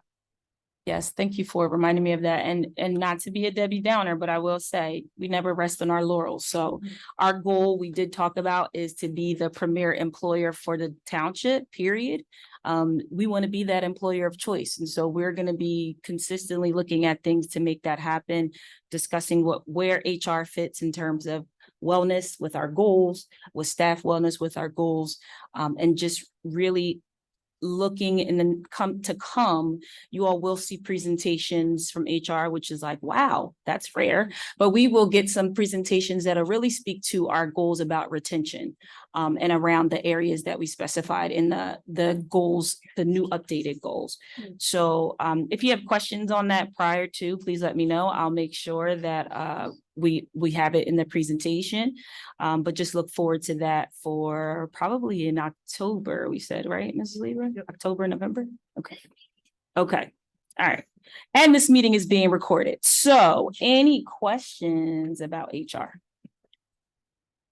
Nope. Good. Oh, and one last shameless plug, because I had it up on my screen too, which clearly we're having tech problems. I also had to share that SAC has said, juniors and seniors, you can work SAC.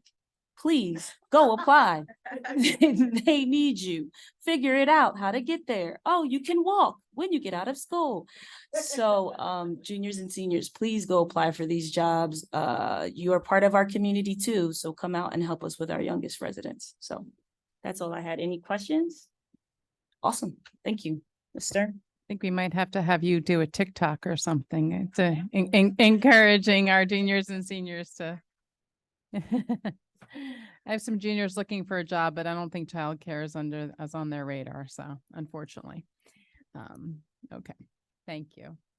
All right, and we move on to Mrs. Fleischer and Thank for you. policy and legislation. Thank you, Mrs. Stern. So we had the policy and legislation meeting on Tuesday, September 5th. And so we started off with a legislative update, which we always do with Mrs. Wethington. And it's actually pretty interesting because she always gives us interesting things that might be coming down the pike for us with policy. And then we moved into stress ESME policy updates. So the first one that we spoke about was P3217 and 4217, the use of corporal punishment. This is something that we've been discussing for a while. What we had decided with Mrs. Wethington and Mr. Green is that he was going to be taking all of the comments that have come through our committee and past committee members over the last few months and then revising it, keeping some of the wording that was asked to be kept and then revising and using the mandated wording that needs to be changed. So that hopefully will come up for first reading in October, but we don't have any revisions or anything right now. It's in the works. And the second thing was PNR 1642.01, the sick leave legislation. And Mrs. Lieber from Human Resources came and gave us an update. And this is really about expanding the scope of reasons to take sick leave for staff and teachers. And Mrs. Lieber, do you have any other thing that you need to add? Okay, thank you. Just as HR, she has to be quiet, but it's something that she has come back to us a few times, and that's going to be on our first reading. The next thing that we also discussed is PNR 2419, the school threat assessment teams. We, as many in the Board of Ed would remember, we are actually already okayed and a policy that was based on for 2419. However, what we had said is that the State Board of Education had not looked at it and given the wording that they would like back to us. So we needed something to start the school year off with the school threat assessments. So we had passed something. This is just a revision of that policy with the New Jersey Department of Education's guidance that's included. And that guidance just includes some change language, added some mandates that include the establishment of teams and how they are to be formed. And Mr. Saporito and Ms. DeStefano from our district have been working extremely hard with them from the beginning. So we really have some insight into what's needed, and we don't have an issue with what any of the changes that will be happening. The third thing was a discussion. This discussion was on, let me just get all my stuff out here. It was on two of our existing policies, P5513, the care of school property, and P8550, the unpaid meal charges / outstanding food charges. The only reason why this is being brought up is because our district, along with every district in New Jersey, has to be in alignment with the Hunger-Free Students' Bill of Rights and Working Class Families Anti-Hunger Act. The only change that will be taking place in both of those policies is that it's actually the only revisions that are going to be taking place is that we have to align with what this act says. And what the act says is that no student can be, no student's debt for any meals can be taken out on taking them away from any activities. That's something that is in our policy. It honestly has never been used. The principals don't really have that enacted in any way in our district. However, we can't even have it in our policies now. So both of those will go up for first reading. And the only thing that is taken out of both of the policies is that any arrears in meal payments cannot be used to withhold any privileges. So that is the change that we're putting through tonight in our first reading. The next thing that we have for first reading, besides the two of those, will be the sick leave that I spoke about with Mrs. Lieber. I'm just checking because we did a little bit of dancing around. So we've got the three first readings: the school threat assessment teams, the 2419, the care of school property, and which is P5513 and P8550, unpaid meal charges, outstanding food charges, which again, those two are just taking out any meal debt arrears cannot be used to withhold any activities for any of the kids. The second readings tonight are P2270, religion in schools, P5310, health services, P5520, immunization, and P7440, school district security. So those are, let me just make sure I got through everything. And then the last thing is that we have annual resolutions that we need to pass through P&L and our board has to pass. And the two are the Week of Respect, which it takes place from October 2nd to the 6th this year, and then the School Violence Awareness Week in October 16th to the 20th. And both of those are annual resolutions that have to be passed by the Board of Ed, and both of those have activities that coincide with both all of those in every school. And Mrs. Wethington had spoken with us about the different activities that every school has that recognizes both of those weeks. And then that is what happened in P&L. Do I have any additions from our committee or any questions from the board? Okay, seeing none, Mrs. Stern, thank you. Okay, and now we move on to Mr. Mayor for strategic planning. Please give your committee report. Will do. Thank you. So we also met last week and discussed a couple of important initiatives that we are working on in the committee. One of which we've spoken about previously, the board has spoken about generally, and I felt it was something that strategic planning can take on and really sort of energize, and that is communication. Communication between the board, the administration, parents, the community. It's been recognized and I think acknowledged by all of us that the better we can communicate and the better we can engage back and forth, the less confusion there is, ultimately the better our district will perform, better our students will do. And we also won't have, hopefully, situations which frankly are unsatisfying to us on the board, and we know unsatisfying to the community when issues are occasionally raised and we're not in a position because, this is not the appropriate forum to respond in real time. So we want to do a better job. So in doing that, in working together with Mrs. Wilson, she has begun the process of looking for firms that can perform for us a communications audit update. And really what that is will be experts coming in, taking a look at the various manners that the district currently uses to communicate with the public, to communicate with staff internally, what works, what should work better, what really isn't working well, what avenues maybe don't need to continue to be used because they're not utilized or underutilized.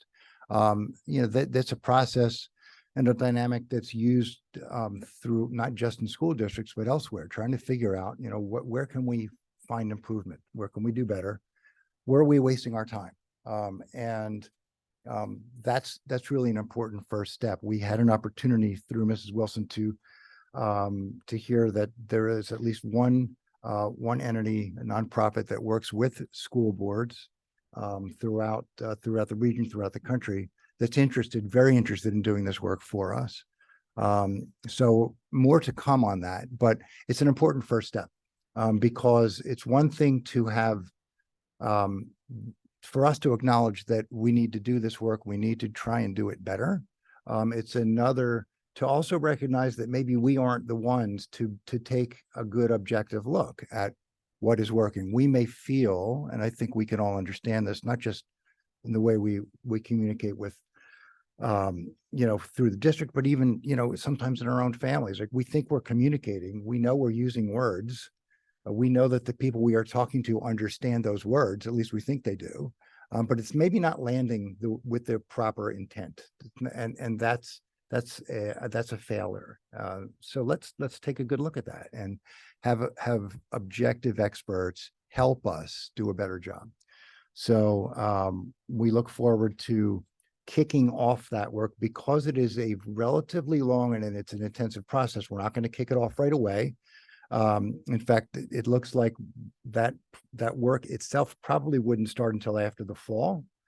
That said, we don't want to wait until the fall to start making improvements. So we're going to look at ways between now and then that we can start making some changes to better engage the community and have, better, more productive dialogue back and forth. So we're not going to wait until January, but good things are coming along the pike. Secondly, also really excited about this. I know I've said something similar in the past. We're here as a district to meet the needs, expectations, and hopes of the students that we have now in the district, but we have to look forward to the students that we're going to welcome next year, 3 years, 5 years, 10 years from now.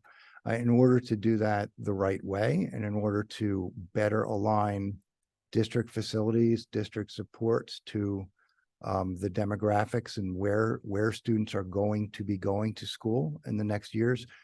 We don't have the expertise to do that, but demographers do.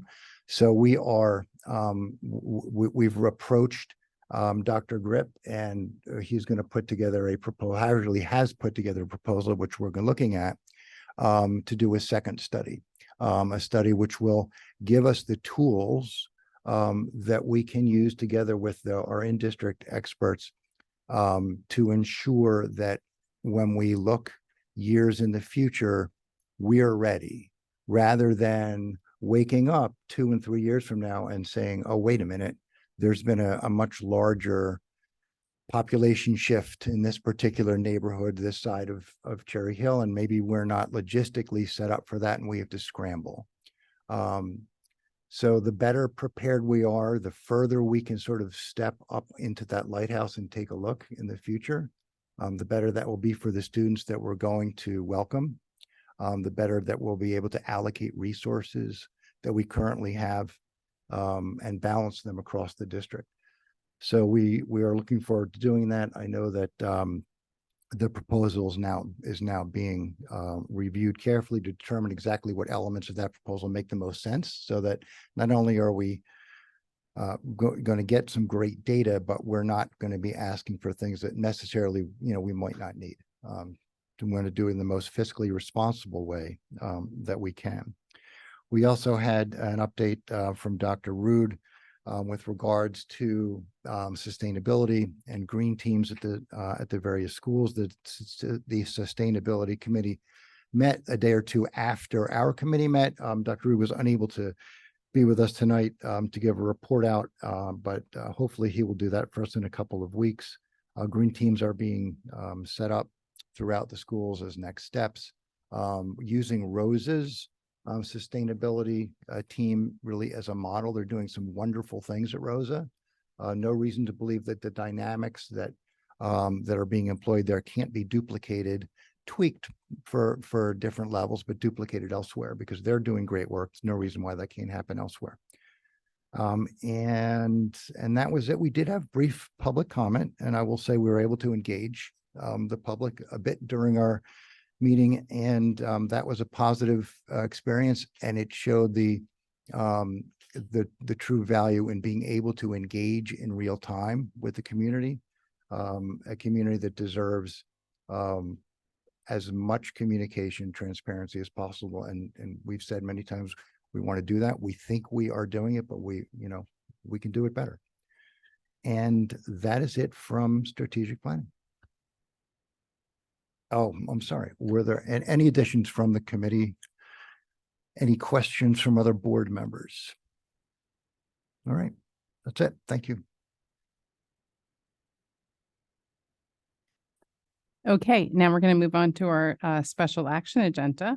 And we will start with Mrs. Elmore Stratton. If you could please move the appointments. Sure. The acting superintendent recommends, and I move the following. Just a second, because I got kicked out. Okay. For these special appointments for 17.1, those typically aren't done by HR, but I'll go ahead with those. 17.1, Section 504 officer, ADA officer. Do I have a second? Mrs. Stern, questions? Sugars? Board members, you may cast your votes. Thank you.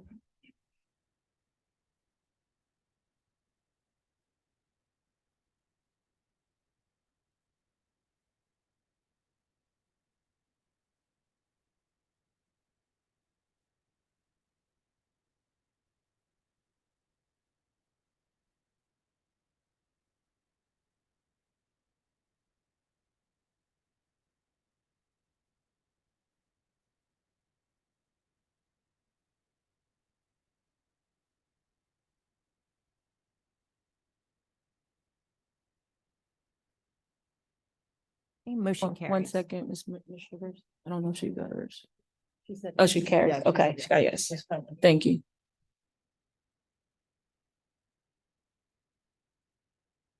It didn't pop up. Well, let's see what the next one. Let's see if that happens. Okay. Oh, I'm sorry, Mrs. Sugars, you announced. Motion carries. Thank you. Let's make sure I heard it right. Thank you. Okay. All right, move on to Mrs. Winters. If you could please move the CNI agenda. Surely. Superintendent recommends, and I move the following. 18.1, approval of attendance at conference and workshops for the 23-24 school year. 18.2, approval of agreement between the board and Voorhees Pediatric for the 23-24 school year. 18.3, approval of professional service agreements for the 23-24 school year. 18.4, resolution authorizing submission of the NJ Learning Acceleration Program High Impact Tutoring Grants. 18.5, approval of submission of NJ CAP Grant Program for the 23-24 school year. Do I have a second? Ms. Fleischer, are there any questions? Ms. Sugars, can you please open the voting? Board members, you may cast your votes. Mine didn't come up again. I'm going to vote yes.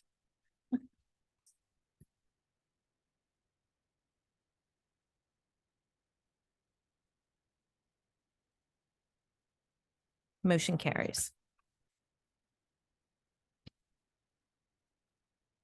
We'll definitely work on that, Mrs. Gallagher. Try to get that fixed. You got it? Okay. Phew. Oh, great. Okay. All right, Mr. Greenbaum, could you kindly move the BNF agenda? Thank you. The superintendent recommends, and I move the following. 19.1, approval of bill lists, and 19.2, resolution approving modification of a services agreement between the board and ESS Northeast LLC for the provision of ASL interpreter substitutes. Do I have a second? Thank you, Mr. Mayor. Any questions? Mrs. Sugars, please move the voting. May cast your votes.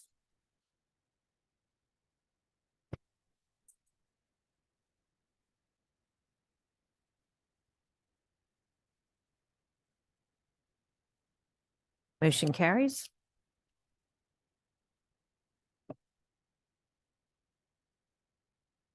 Okay. And we now move to human resources. Back to Mrs. Elmore Stratton, if you could please move the HR agenda. Absolutely. The acting superintendent recommends, and I move I'm just adding words at this point, and I move the following. Termination, 20.1, termination of employment certificated, 20.2, termination of employment non-certificated, 20.3, appointment certificated, 20.4, appointments non-certificated, 20.5, assignment salary change certificated, 20.6, assignment salary change non-certificated, 20.7, other compensation certificated, 20.8, affiliation agreement, and 20.9, action consent to approve human resources, and 20.10, approval of sidebar agreement. Do I have a second? Mr. Greenbaum, and any questions? Ms. Sugars, can you open the voting? Everybody good to vote? You may cast your votes.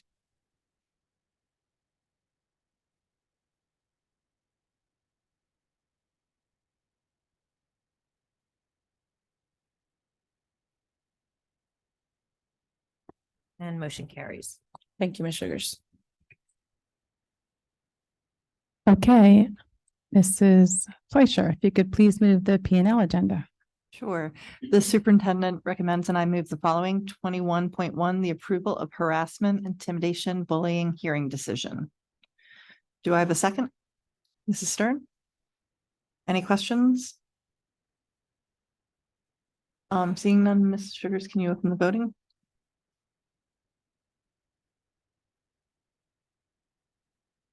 Ms. Sugars, I need to abstain because I was not present.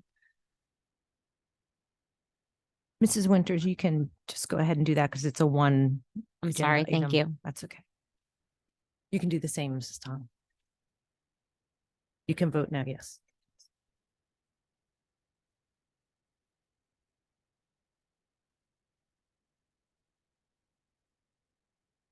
Okay, we have 4 abstentions, 1 no vote, 3 yes votes, motion carries.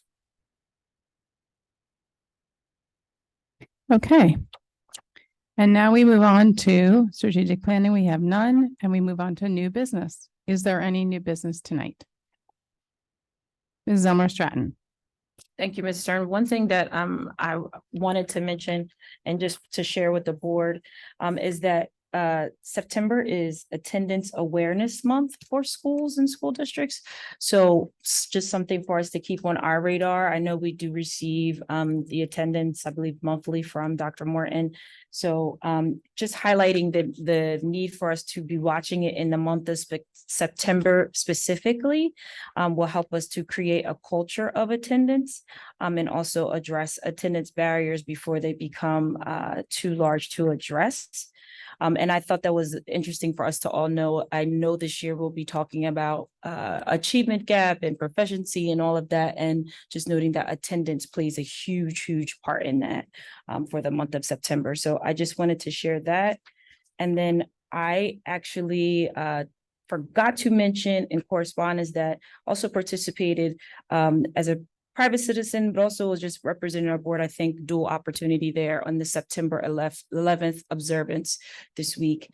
And it was really well done by Chief Houlihan and the fire company, as well as the police department. And they were actually really happy to see some board of representatives there supporting, because we're all one unit. And it tied in nicely in terms of September being Attendance Awareness Month. I'll share some things with you all via email that speak to how important it is for even mayors, legislators, and those to be a part of the school district's ability to keep attendance in the right and on track, and the culture of attendance, how it affects what we do in terms of proficiency. So, but that observance was very well done, very nice, and it was at the Marlcrest Fire Station. So just wanted to share that as well, because I do know that our schools also do some small observances or discussions with the students about the significance of September 11th and us remembering. Okay, thank you for that. Other new business, Mrs. Tong? Yes, thank you, Ms. Stern. I want to see if we could do something with the pocket. I mean, I know we're going to do something in the parking lot at the east, but while we're doing it, is there any way we can work, again, the parallel parking part of that place by the east? They have a place for the student to practice parallel parking area there. I'd like to see if we could do it, imitate more of the motor vehicle type or a stationary cone, because the cones keep moving back and forth over the summer. So it's not like if we could do that, that would be great when we're doing the repavement.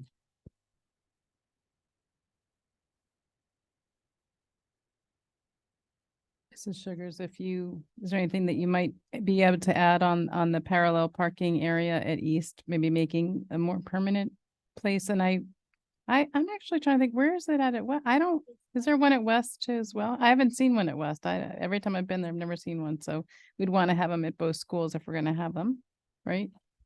Both high schools? Yes, I can certainly discuss it with both of the principals. I'm not sure exactly what the setup is. I know I've seen cones out before. I know that's what my children used when they were learning how to parallel park. So I don't know that I think it's typically a fairly flexible thing that's put out there as a courtesy, but I can certainly speak to the principals.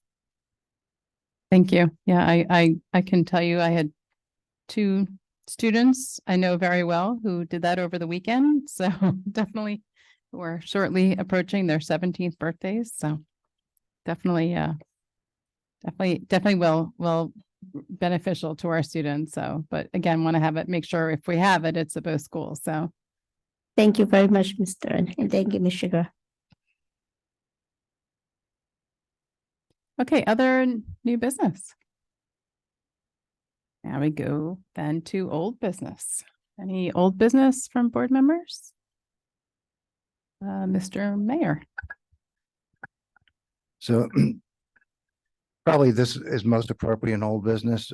Ties in though with a couple of the comments and topics we've talked about already earlier this evening in communication and trying to do a better job there. Community concerns are often raised, as they should be. They are raised here at the podium. They're raised online. They're raised social media. One of the complaints that relatively consistent. And this is even before I was on the board. And by the way, this all business is really going to be focused most on C&I issues. So Dr. Morton, feel free to chime in. I'll have some questions I think you could probably help us with, and then Mrs. Winters, Dr. Mahan as well. But one of the concerns that I've heard, and I think we have shared, all of us to some degree, is that we hear repeatedly that the board doesn't pay attention to community concerns, doesn't hear it, is tone deaf, is deaf completely. For me, that's never true. I know that it is, again, I said this earlier tonight, unsatisfying to not be able to respond in real time to a concern that is brought to us because of the nature and structure of the meetings. It doesn't mean that we don't see, hear, care, and work on issues, whether it be at committee or otherwise. Recently, I've become aware of community concerns raised with respect to standardized testing scores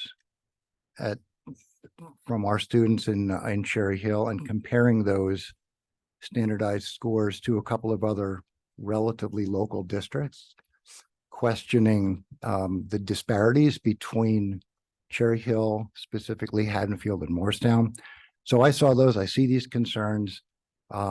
Those concerns that I'm seeing are also associated with conclusions tied to the curriculum here in Cherry Hill. Rather than jumping to conclusions myself as to what, might be causing, if anything in particular, this disparity, I, started doing some of my own research. I'm looking at data. So I'd like to talk about some of that because I think it is important in what we do with our curriculum. First question is with respect to our curriculum throughout the district at all the schools, whether it be elementary, middle, or high school, and curriculum that focuses on DEI, diversity, equity, inclusion, and social emotional learning. Dr. Morton, is the curriculum level across all of our schools? So Clara Barton, Russell Knight, Cherry Hill, well, all the elementary schools, same curriculum? Yes. Is that Same true? curriculum, And is that the same for our middle schools as well? Yes. And I'll assume Cherry Hill East, Cherry Hill West curriculum with respect to DEI, SEL focus is also the same. Yes. So DEI, SEL are things that are embedded within the curriculum and interwoven into it. Yes. And we have some schools at the elementary school level, really at all levels, some schools with respect to standardized testing do perform better than other schools. Yes, absolutely. I guess on that measure of success, there's differences in performance. Yes. But the focus and the fact that DEI initiatives, SEL initiatives are embedded identically at each school, then can't, at least as far as I understand it, that can't account for the differences in standardized test scores.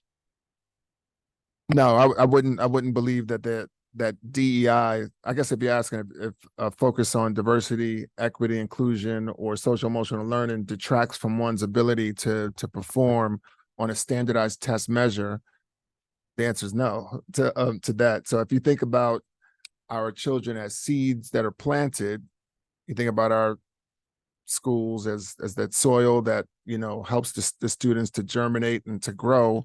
You can think of those things as additives, nutrients that go into the soil that help those seeds to grow properly and to get the fertilization that they need. I'm very visual, so. And the students that are performing exceptionally well, the schools that are performing exceptionally well are clearly not being remotely harmed because they are learning about diversity, equity, inclusion, and because of the social emotional learning curriculum. Absolutely not. I would think that those things add value. They add to the cachet of a child. They give the child value, voice, allows us to individualize and personalize things. It's positive. So as far as it being embedded in, seeding, as you're talking, it's part of the seeds of the education. If I were to say something along the lines of, social emotional learning and DEI being committed to the work of diversity, equity, and justice, and that it should be engaged in every aspect of the district curriculum at every grade level. Would you agree with that? Does that make sense to you? Yes, absolutely. That's who we are. That's what we're all about. Yeah. Those are our fundamental core beliefs. And would it surprise you to hear that that's who the Haddonfield Public Schools are as well, from the Haddonfield Public Schools Equity Council? No, that wouldn't surprise me. And with regard to social and emotional learning, is it to provide a learning community that recognizes and develops the value and contributions of all students while developing their social and emotional skills, attitudes, and behaviors in order to prepare them to contribute to and thrive in an inclusive, diverse, and evolving global society? Well said. Yeah, absolutely. Yes. Well said from the Moorestown Public Schools website. Two schools which for some reason have been repeatedly compared to Cherry Hill.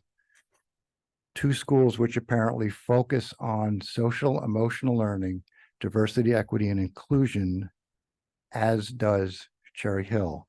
And apparently their students perform particularly well, or the accusation is that because we are focusing on and we use DEI SEL, that's the reason why our schools are not performing as well. You don't agree with that, do you? Absolutely not. No.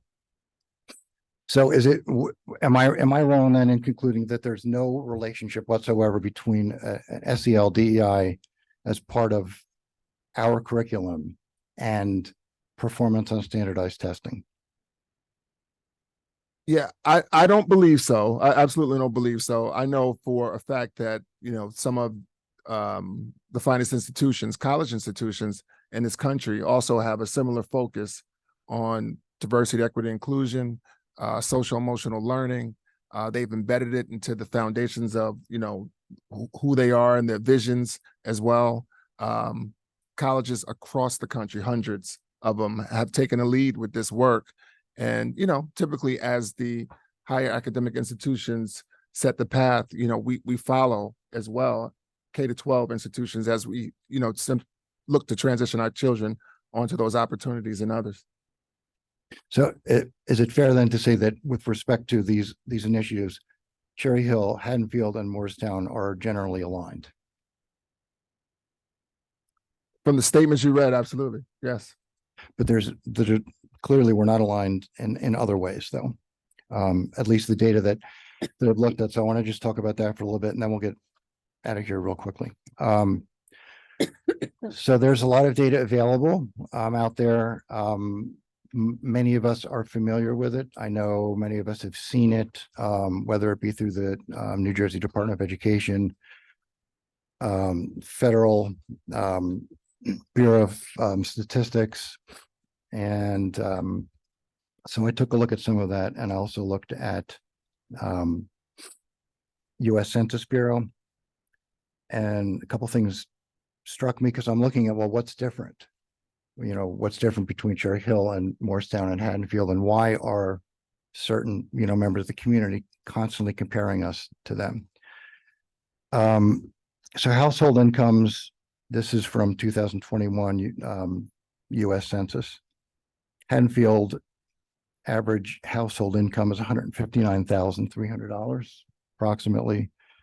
Moorestown, $149,000. Cherry Hill is about $107,000. It seems like a relatively large difference. Property values, Haddonfield average home $558,000. Moorestown average home $509,200. Cherry Hill approximately $290,000. Very large difference. Parental educational attainment, is that something that in your experience as an expert is a predictor or a factor in student achievement? there's data to suggest there's correlations between the levels of absolutely of parental attainment and how students perform. It isn't a be all end all, but absolutely there are correlations. that Right, speak to as that. is no one single factor will be, right? Everything works together. So I took a look at that as well. Haddonfield percent of parents with at least a bachelor's degree is 79.1%. In Moorestown is just under 67%, and in Cherry Hills, approximately 54%. And then the last data point that at least I looked at was specifically in demographics and diversity. Haddonfield, 92% white, Moorestown, 81%, Cherry Hill, about 73%. So there's clearly differences between Haddonfield, Moorestown, and Cherry Hill. So, I look at the data, it's clear to me, and thank you for, helping me understand it, that a focus or inclusion of DEI and SEL has absolutely nothing to do with standardized testing scores. None of the data supports that. That is just an outrageous accusation. But there is a real difference. So to me, what jumped out is money.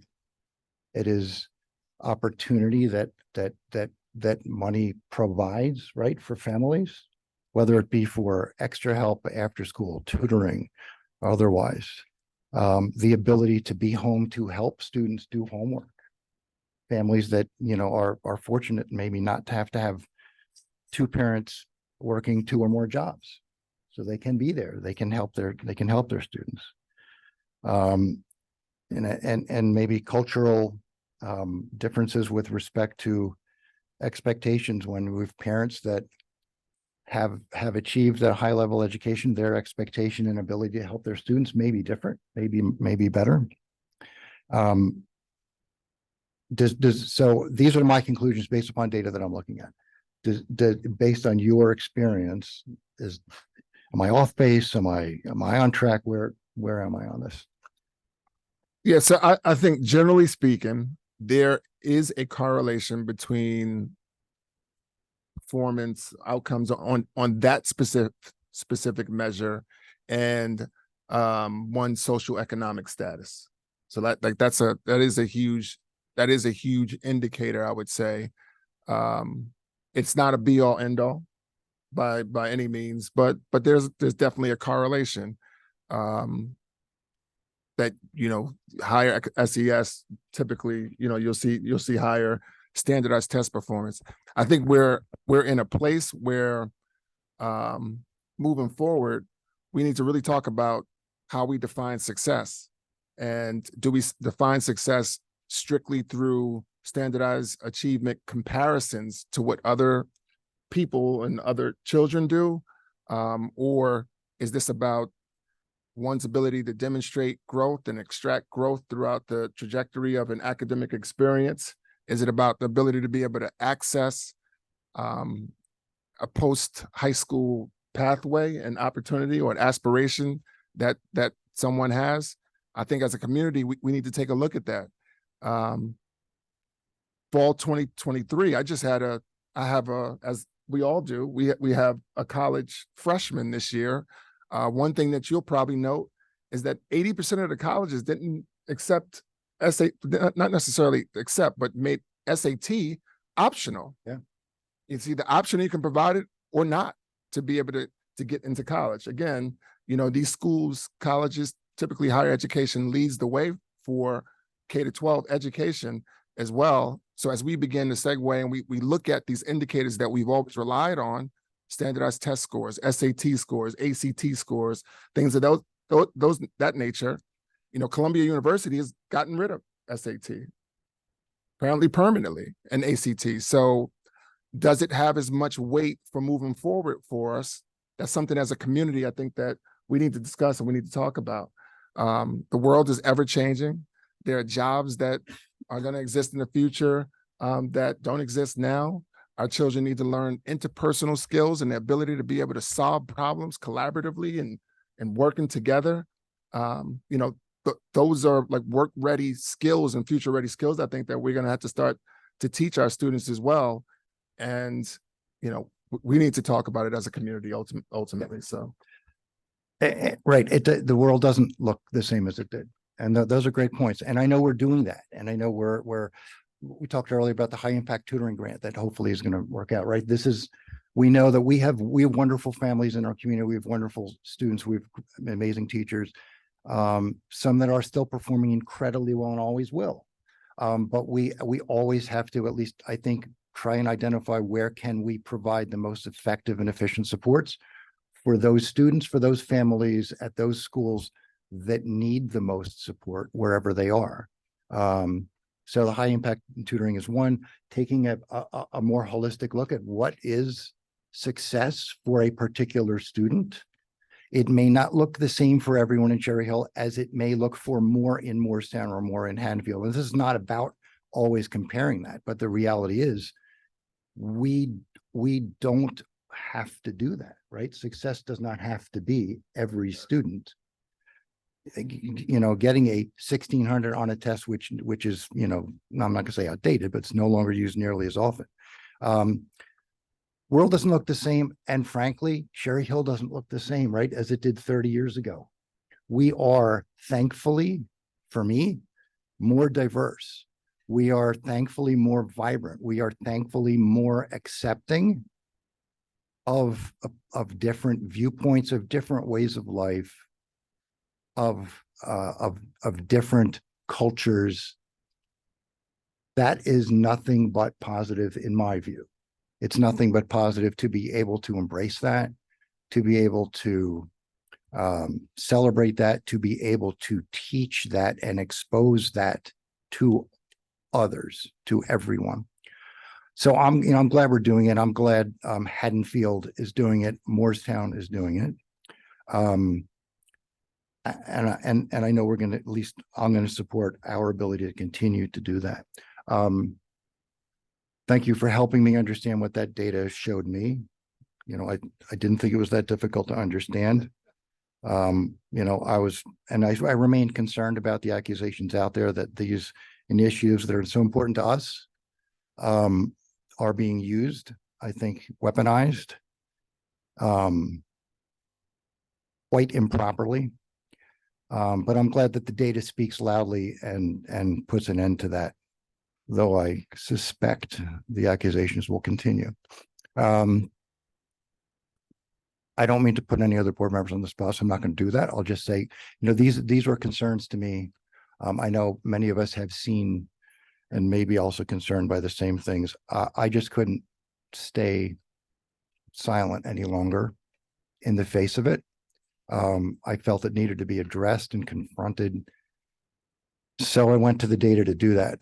If anyone else has any comments along the way, you know, I don't mean to monopolize the mic, but it was a concern for me and I just wanted to raise that this evening.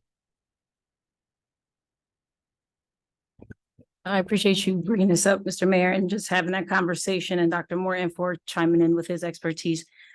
It's hard for me to sit here and not comment.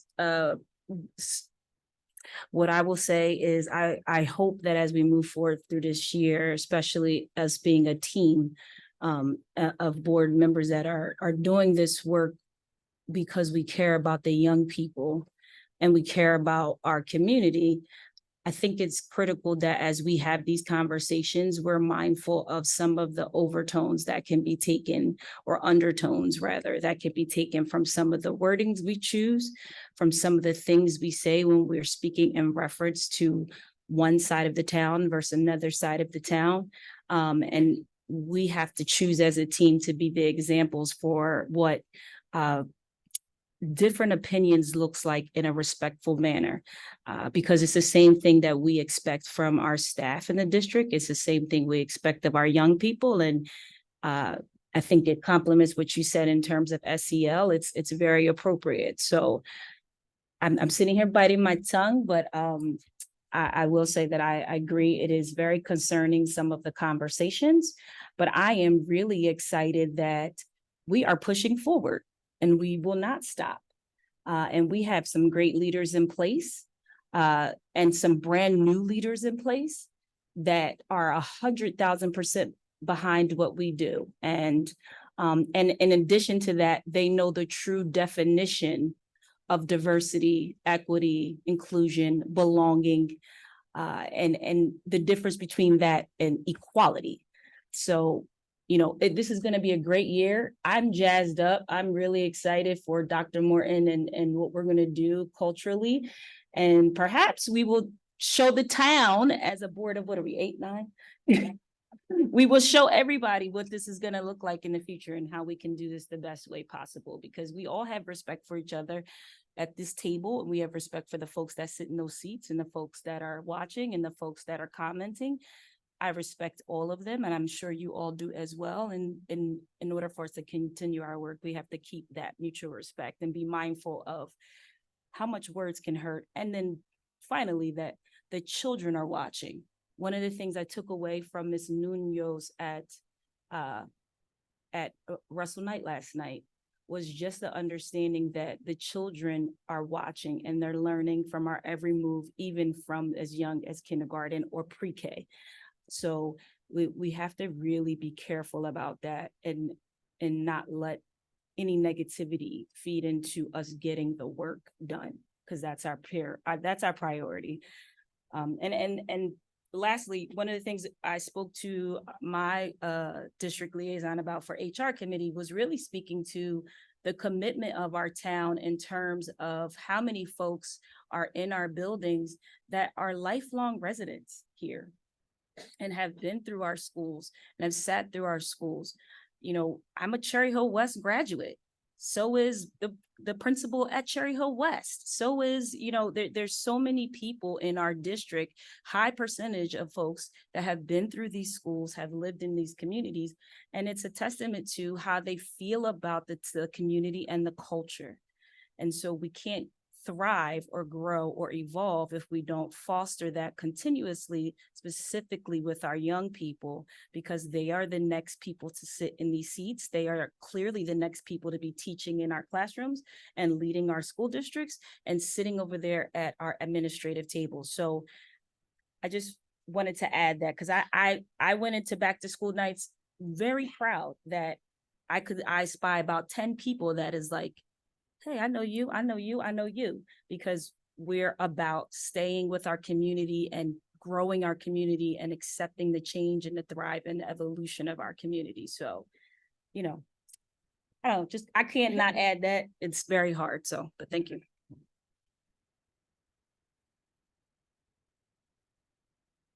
So I just really appreciate what you said, and Dr. Morton, you're the educational expert, with a lot of experience with this. So, you made reference to the fact that the three of us are sitting here having sent our children off to college for their first year of college. It's my first time. It's Mr. Mayor's first time. There's several of us around this table actually have college students. And I will say that I'm pretty open about this. I'm more so open now that my child is away at college. And so I'm a little more open about the fact that I have a child with a lifelong disability who has been receiving, who started receiving services for their disability when they were a toddler, because it was evident back then. And, people ask me, a lot of people ask me lately, how did you and your child decide on the college they wanted to go to? And, it was, first and foremost, they needed to have an environment that was inclusive and focused on the whole student, because I knew if my child went to a college that did not have the proper supports and resources to help him be successful, that he probably would have come home by now. And luckily we were able to find the right environment, the right fit. We don't know where that will go. We hope he can be successful. It's all to be determined. It's kind of the life we live with having a student with a disability. That's just kind of future is maybe feels a little bit less certain than when you don't have a student with a disability. But the environment, and a lot of parents I've talked to whose kids went to colleges that didn't have that type of environment, didn't have the supports in place. I mean, that's equity. Equity is providing what different people need. And, you know, I like that we are following that. And it's happening at higher level of, of college level, and it happens K through 12. And similarly, these colleges, many of them have programs for first generation college students. You know, Mrs. Winters and I have talked about this, what it means to be the child of parents who, for the multitude of reasons, didn't have access to college education, but those students want to have access to college education. Those students need different things.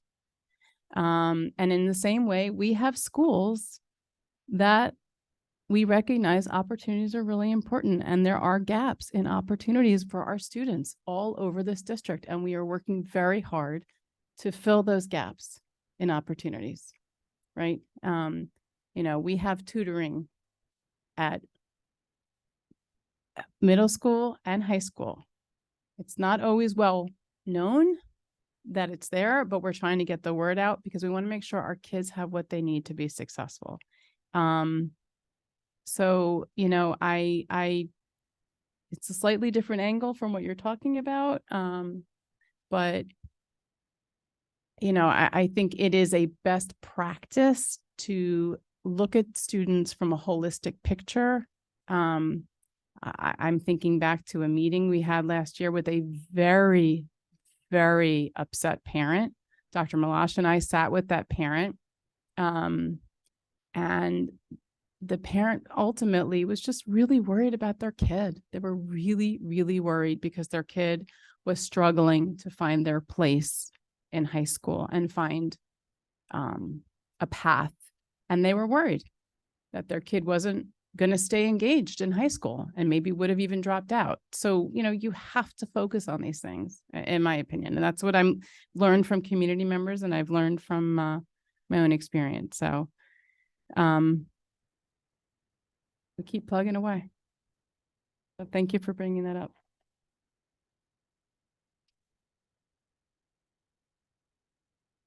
Mrs. Winters.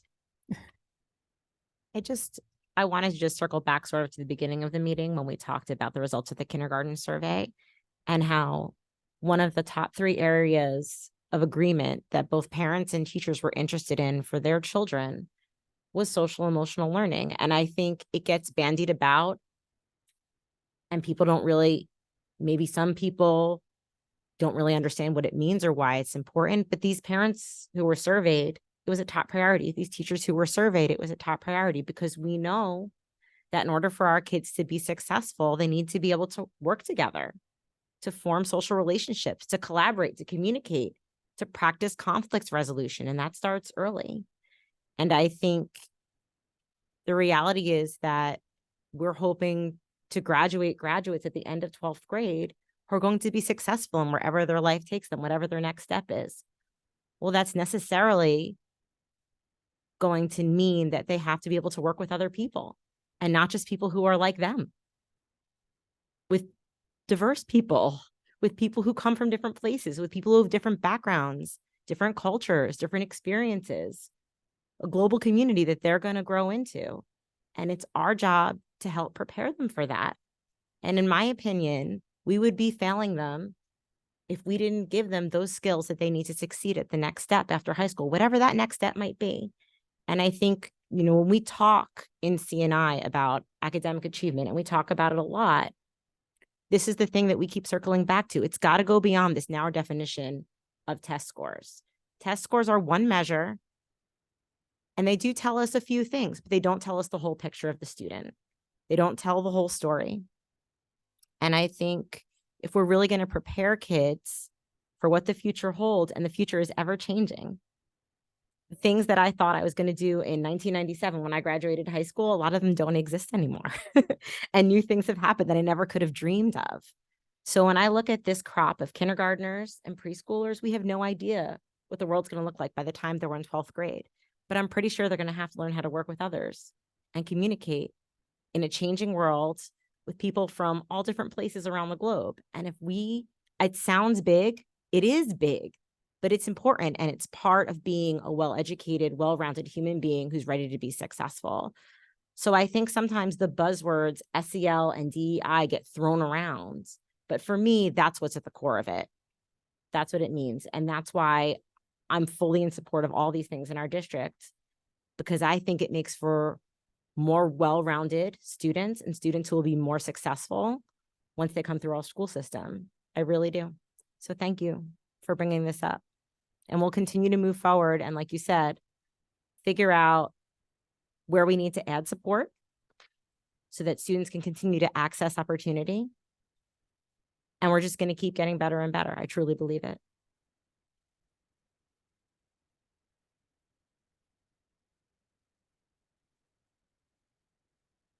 Okay.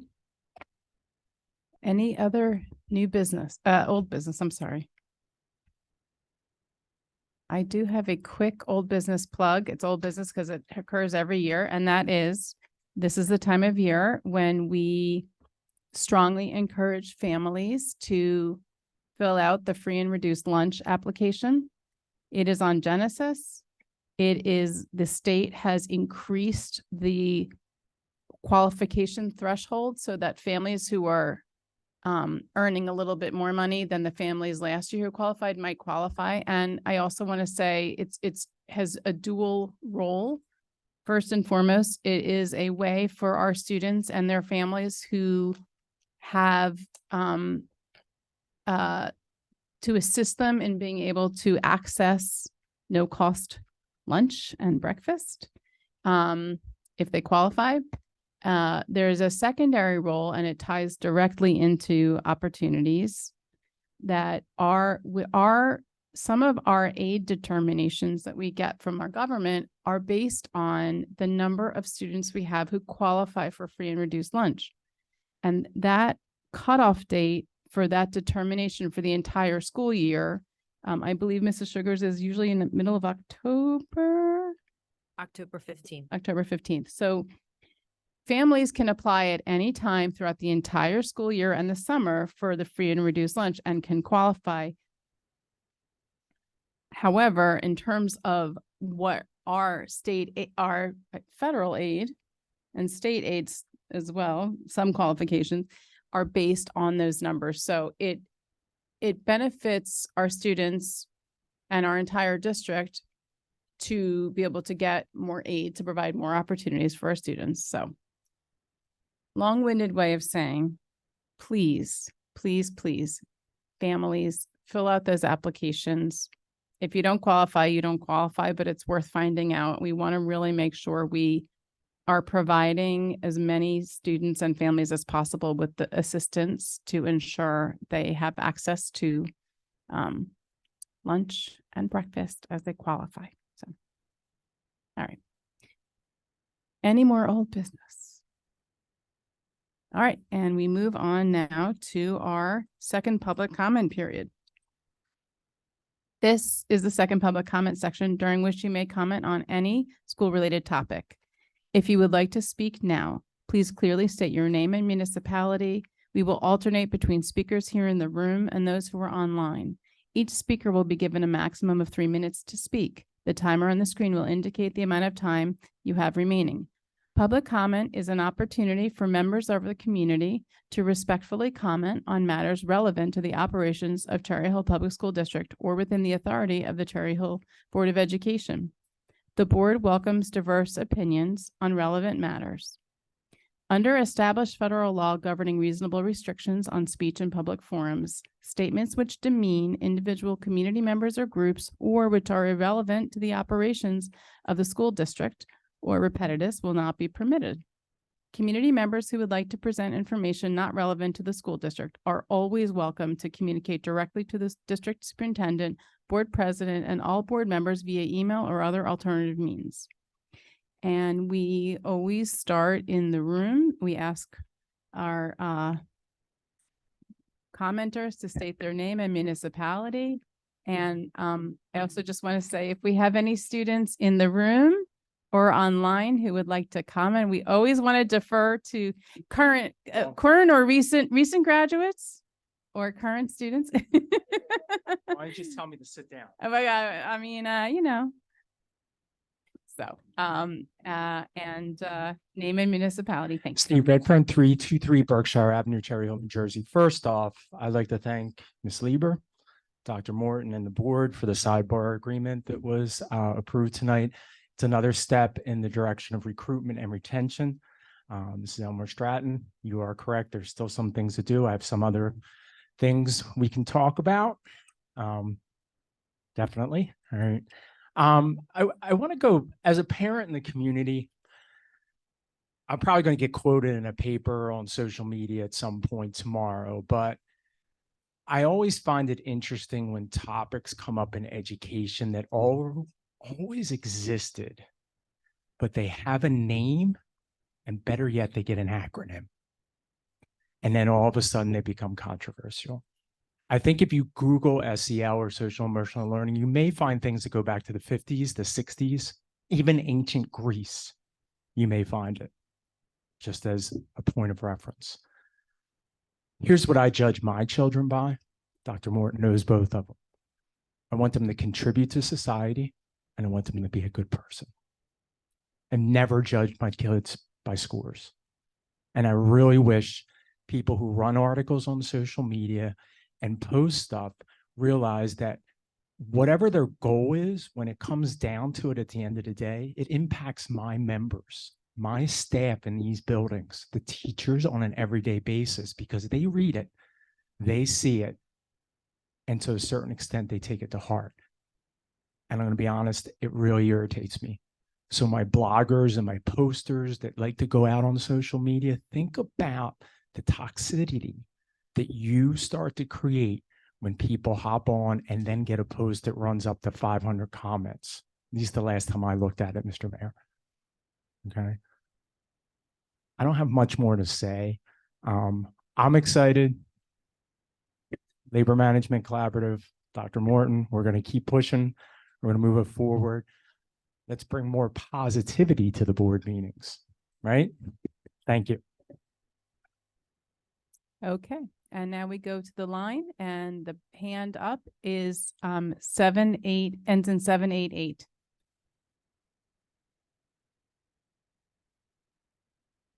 My name is Jeff Podowitz. I live in Cherry Hill, New Jersey. A few years ago, we received national attention over a debt of approximately $20,000.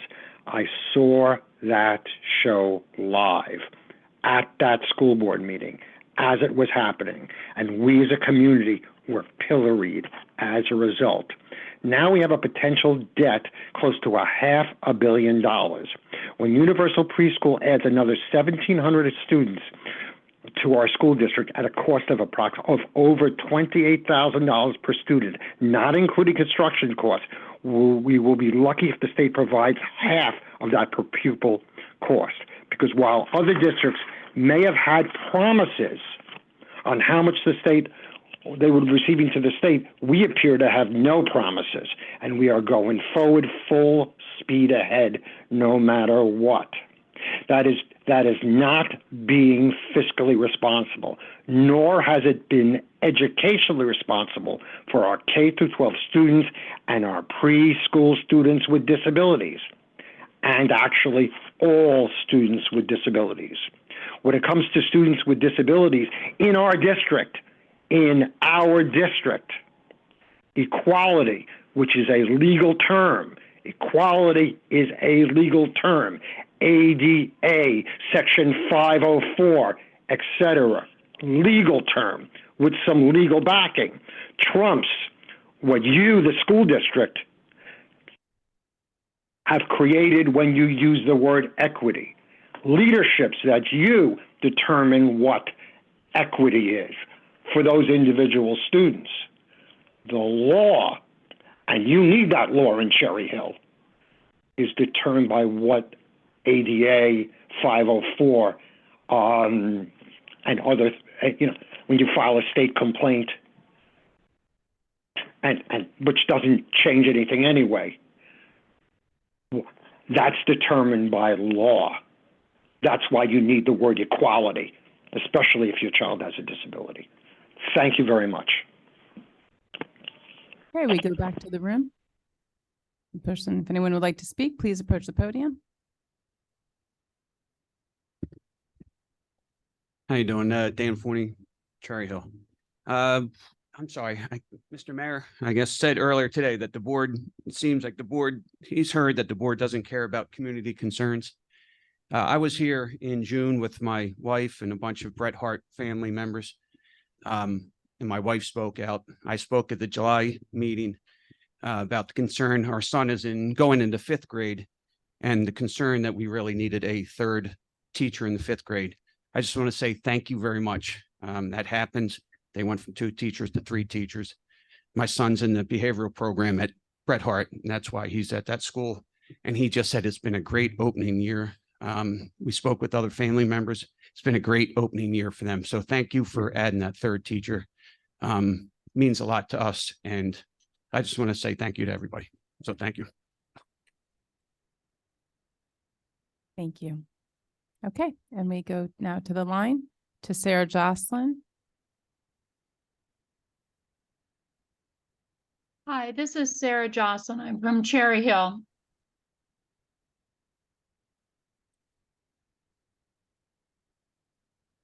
You're muted. Could you? There we go. Hi, this is Sarah Jocelyn. I attended the curriculum and instruction meeting. I'm from Cherry Hill.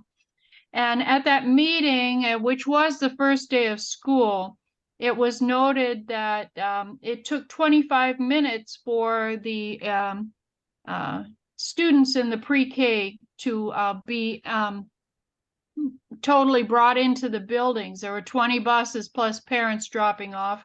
It's now a week after that. Have we made any progress in the arrival of those students? I was not aware of the number of students or the number of classrooms that are in the Malberg pre-K building, and I was also wanting to be sure that we, of course, are preparing for the emergency drills that all classrooms undertake. I think that it's really important for all of our students to be timely entered into the school and in the environment. We all know the first days of school are exciting, and there's a lot of learning going on just about where to find your classes and everybody getting in. But I just want to be sure that these youngest children, whether they arrive by school bus or by their parents, are safely in the schools, and also, of course, the departing part. As another point, I just wanted to mention that this is Library Card Month. We all know that promoting reading is one of the core ways that we prepare our youngest students for entering into the reading as an enjoyment. And I just encourage all parents to participate in library and reading to their children. Thank you. Thank you. And we go back to the room. If there's anyone who would like to speak, to please approach the podium. Recent graduate, Ann Einhorn. But from what? Ann Einhorn, Cherry Hill. So I was listening to the discussion with HR. In Burlington Township recently, they negotiated a year ahead of their current teacher's contract. And that was one of their ways to address the need to boost recruitment by upping the salary guide. And quite frankly, I think the starting salary here is 60,000, but 70 is now the new 60,000. So it's something that maybe our board can consider long-term, because we still don't have enough teachers and staff. Though I appreciate the discussion that was brought up tonight, Mr. Mayor, you cannot fight Facebook at the board table. Okay. And quite frankly, the community members out here are doing a damn good job of fighting certain remarks that have been made. And given the individual who posted it to start with, I've always found to be quite antagonistic and certainly distrustful of our school system. but I have yet to see him at a board meeting. So just take that to an account. But I will tell you that, yes, there is disparaging remarks east-west, and I'm hoping a new superintendent can help bring us together, potentially a new mayor. And my guideline for new superintendent is, how can you bring the town together? Because I really, after 44 some odd years of living here, I'm tired of hearing east-west, because I still believe that we're one community, and I usually try to foster that sense of one community myself most of the time. But there are differences between delivery of education at a Clara Barton versus a Russell Knight versus a Bret Hart versus a Sharp. And I think that's the thing I think I brought up before this, Mike, that all of our principals need to be on the same page, and we should have a consistent form of delivering. And I don't think we have that. And that's not a slur on any principal or any teacher. I think it's a basic philosophical discussion that needs to be made amongst the principals and amongst, well, just amongst the principals and the staff.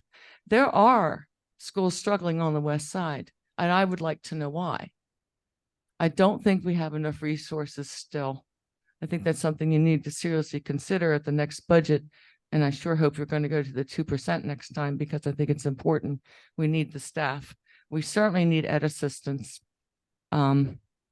I know it's not easy to sit there and listen to people like myself, perhaps. I try to be respectful, but we need to be one town, but we also need to make sure all the kids are getting what they need. Thank you. Okay, we go back on the line and I don't see any hands, so I will come back to the room. If there's anyone in the room who'd like to speak.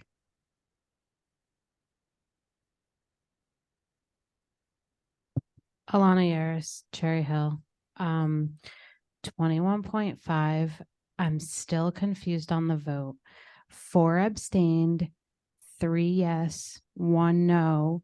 Online, it says motion fails, but Ms. Sugar says motion carries. So if that could be clarified, because I understand 3 is a majority in 3-1, but online it says motion fails. So I just really need clarification on that.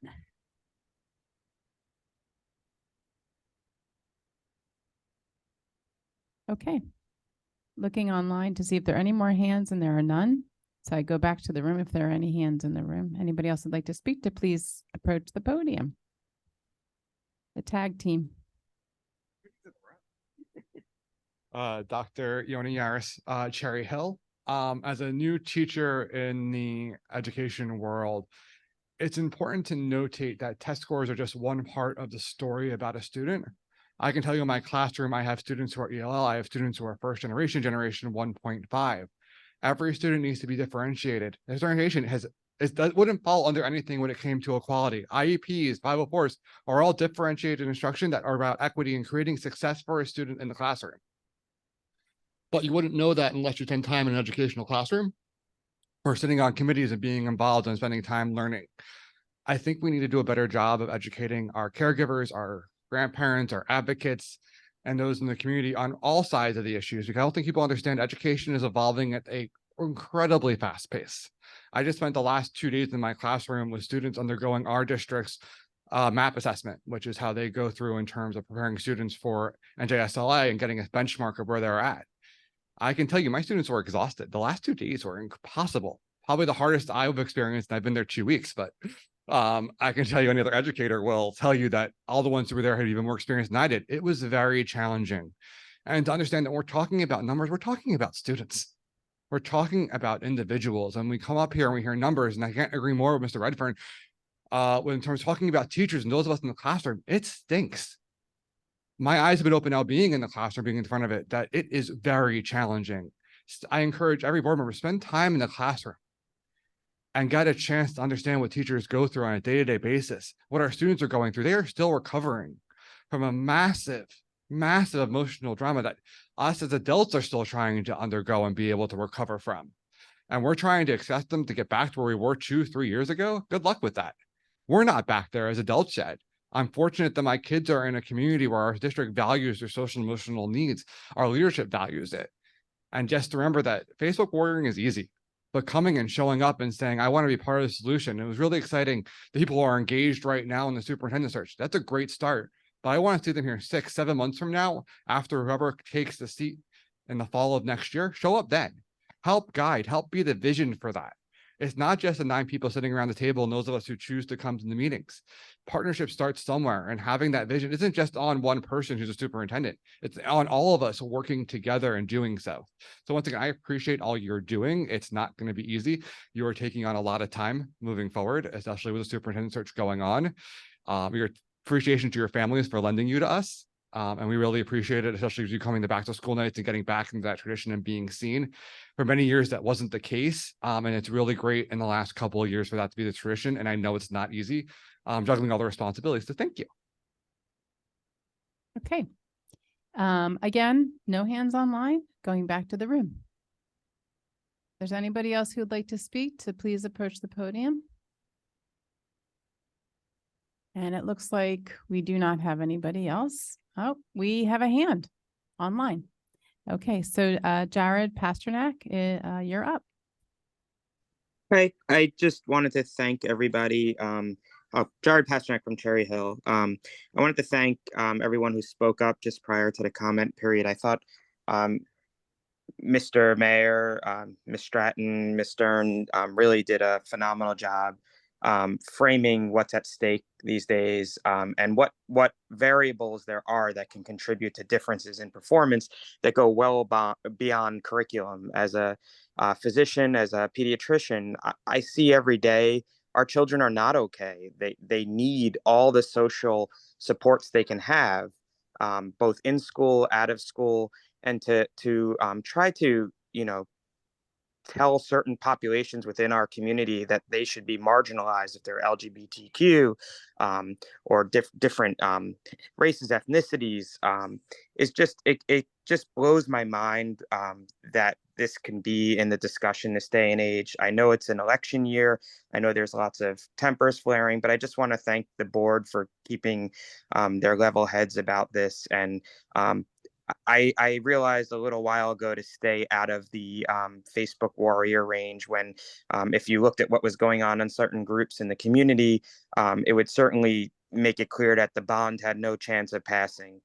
So sometimes the loudest voices are not the consensus. And I really value our community we live in. I hope we can unite this East and West divide. I grew up in New York City. I had no 2 friends were of the same ethnicity. I thought it was the greatest experience. It really prepared me for my life in medicine. It allows me to relate to my patients as best I can, to see where they're coming from. And I think the state has it right with these guidelines that our district is obligated to follow. And I appreciate our district following the curriculum, and I appreciate the comments that everybody had on the board tonight. So thank you. I know it's a thankless job, and I just wanted to say thank you. Thank you for your comments. Anybody else willing to speak at the podium, or anybody else online? Raise your hand, because we're going to go once, going twice. We are closing public comment. I just want to put Mrs. Gilfriend on the spot and ask her to help clarify an important question that came up last time and this time about the vote that we had tonight on HIB and how that works. Absolutely. The motion tonight had 3 affirmative votes. You had 5 individuals at that hearing who were able to vote on that. Folks who abstain in their voting are deemed to agree to the result. That 3 out of those 5 carry the motion. So the motion passed. I believe Miss Sugars mentioned that. Thank you for clarifying. It's a majority vote. So yeah, and thank you. It's helpful to have you here with that information. Thank you. Okay. And now I will turn to Dr. Morton for acting superintendent comments. There we go. Thank you very much, Ms. Stern. So the school year is off to a fantastic start. It has been outstanding. I think we've heard many comments about the energy and enthusiasm that's permeating the halls of each building, and it's evident across the district. But it's been excellent. Pretty much uneventful for the most part. The staff are super excited. Children are super excited. One of my favorite activities that I really enjoy is to have the opportunity to do morning arrival and to greet the students when they come into the building. It's something I like to see them go home as well in one piece, but I love to see the kids come into school. And having worked in the high school for so long, I hadn't had an opportunity to be around the elementary kids as much, but the elementary kids, I was at night this morning, and I got so many hugs and high fives and, hey, are you the new principal? Who are you? It was truly awesome. It was amazing. And it was just wonderful. You know, the energy again and enthusiasm has been outstanding. Malberg is improving. The arrival of students is improving. It is dramatically improved since earlier in the week, and we expect continual improvement to continue to occur. We've had few bus issues, not as many as we probably typically would have on a given year. Don't jinx it. Knock on wood. I'll knock on wood. I'll knock on wood. Transportation has been really, really good. It's been really good. So things are moving very well. You know, we had a comment earlier about LMC was the word, but it was Labor Management Collaborative is what Mr. Redfern was referring to. Steve Redfern, our president of Cherry Hill Education Association. And he and I have really talked a heck of a lot about a vision for the district in terms of bringing people together in a collaborative effort, a partnership, and seeing us truly unified. When we unify, right, we take units and we pull them together. Division divides and makes things decrease. We want to increase morale, increase outcomes. We want to increase the feeling that people have about this district. And we believe that the path forward is through the unity and through us working together. So we have a tremendous framework for moving forward. We're excited about it, and we're excited about the outcomes that are going to be evident for our children in this next year. I'd be remiss if I didn't mention, you know, we talk about us as a community. This community is incredible. Our children are absolutely incredible. I wish that everybody has had the opportunity I've had throughout the past 15 years to interact with so many diverse families, children and parents, and to get to learn about the aspirations, the hopes, the dreams, the wishes, and the desires of these families. If you have an opportunity just to sit and talk to some of our kids, you'd be absolutely amazed and as inspired and as optimistic as I always am. I'm this way because of the experiences that I've had with our children. But our children are incredible.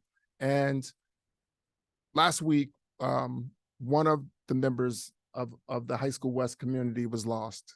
We actually lost a student. A student passed on. It was a peaceful passing. Her family notified us. I know the family. I've graduated a sibling from that family as well. But it's not just a member of the Cherry Hill West community. It's a member of Cherry Hill Public School community, and further, a member of the Cherry Hill community at large. You know, it's moments like that puts things into the proper perspective for us.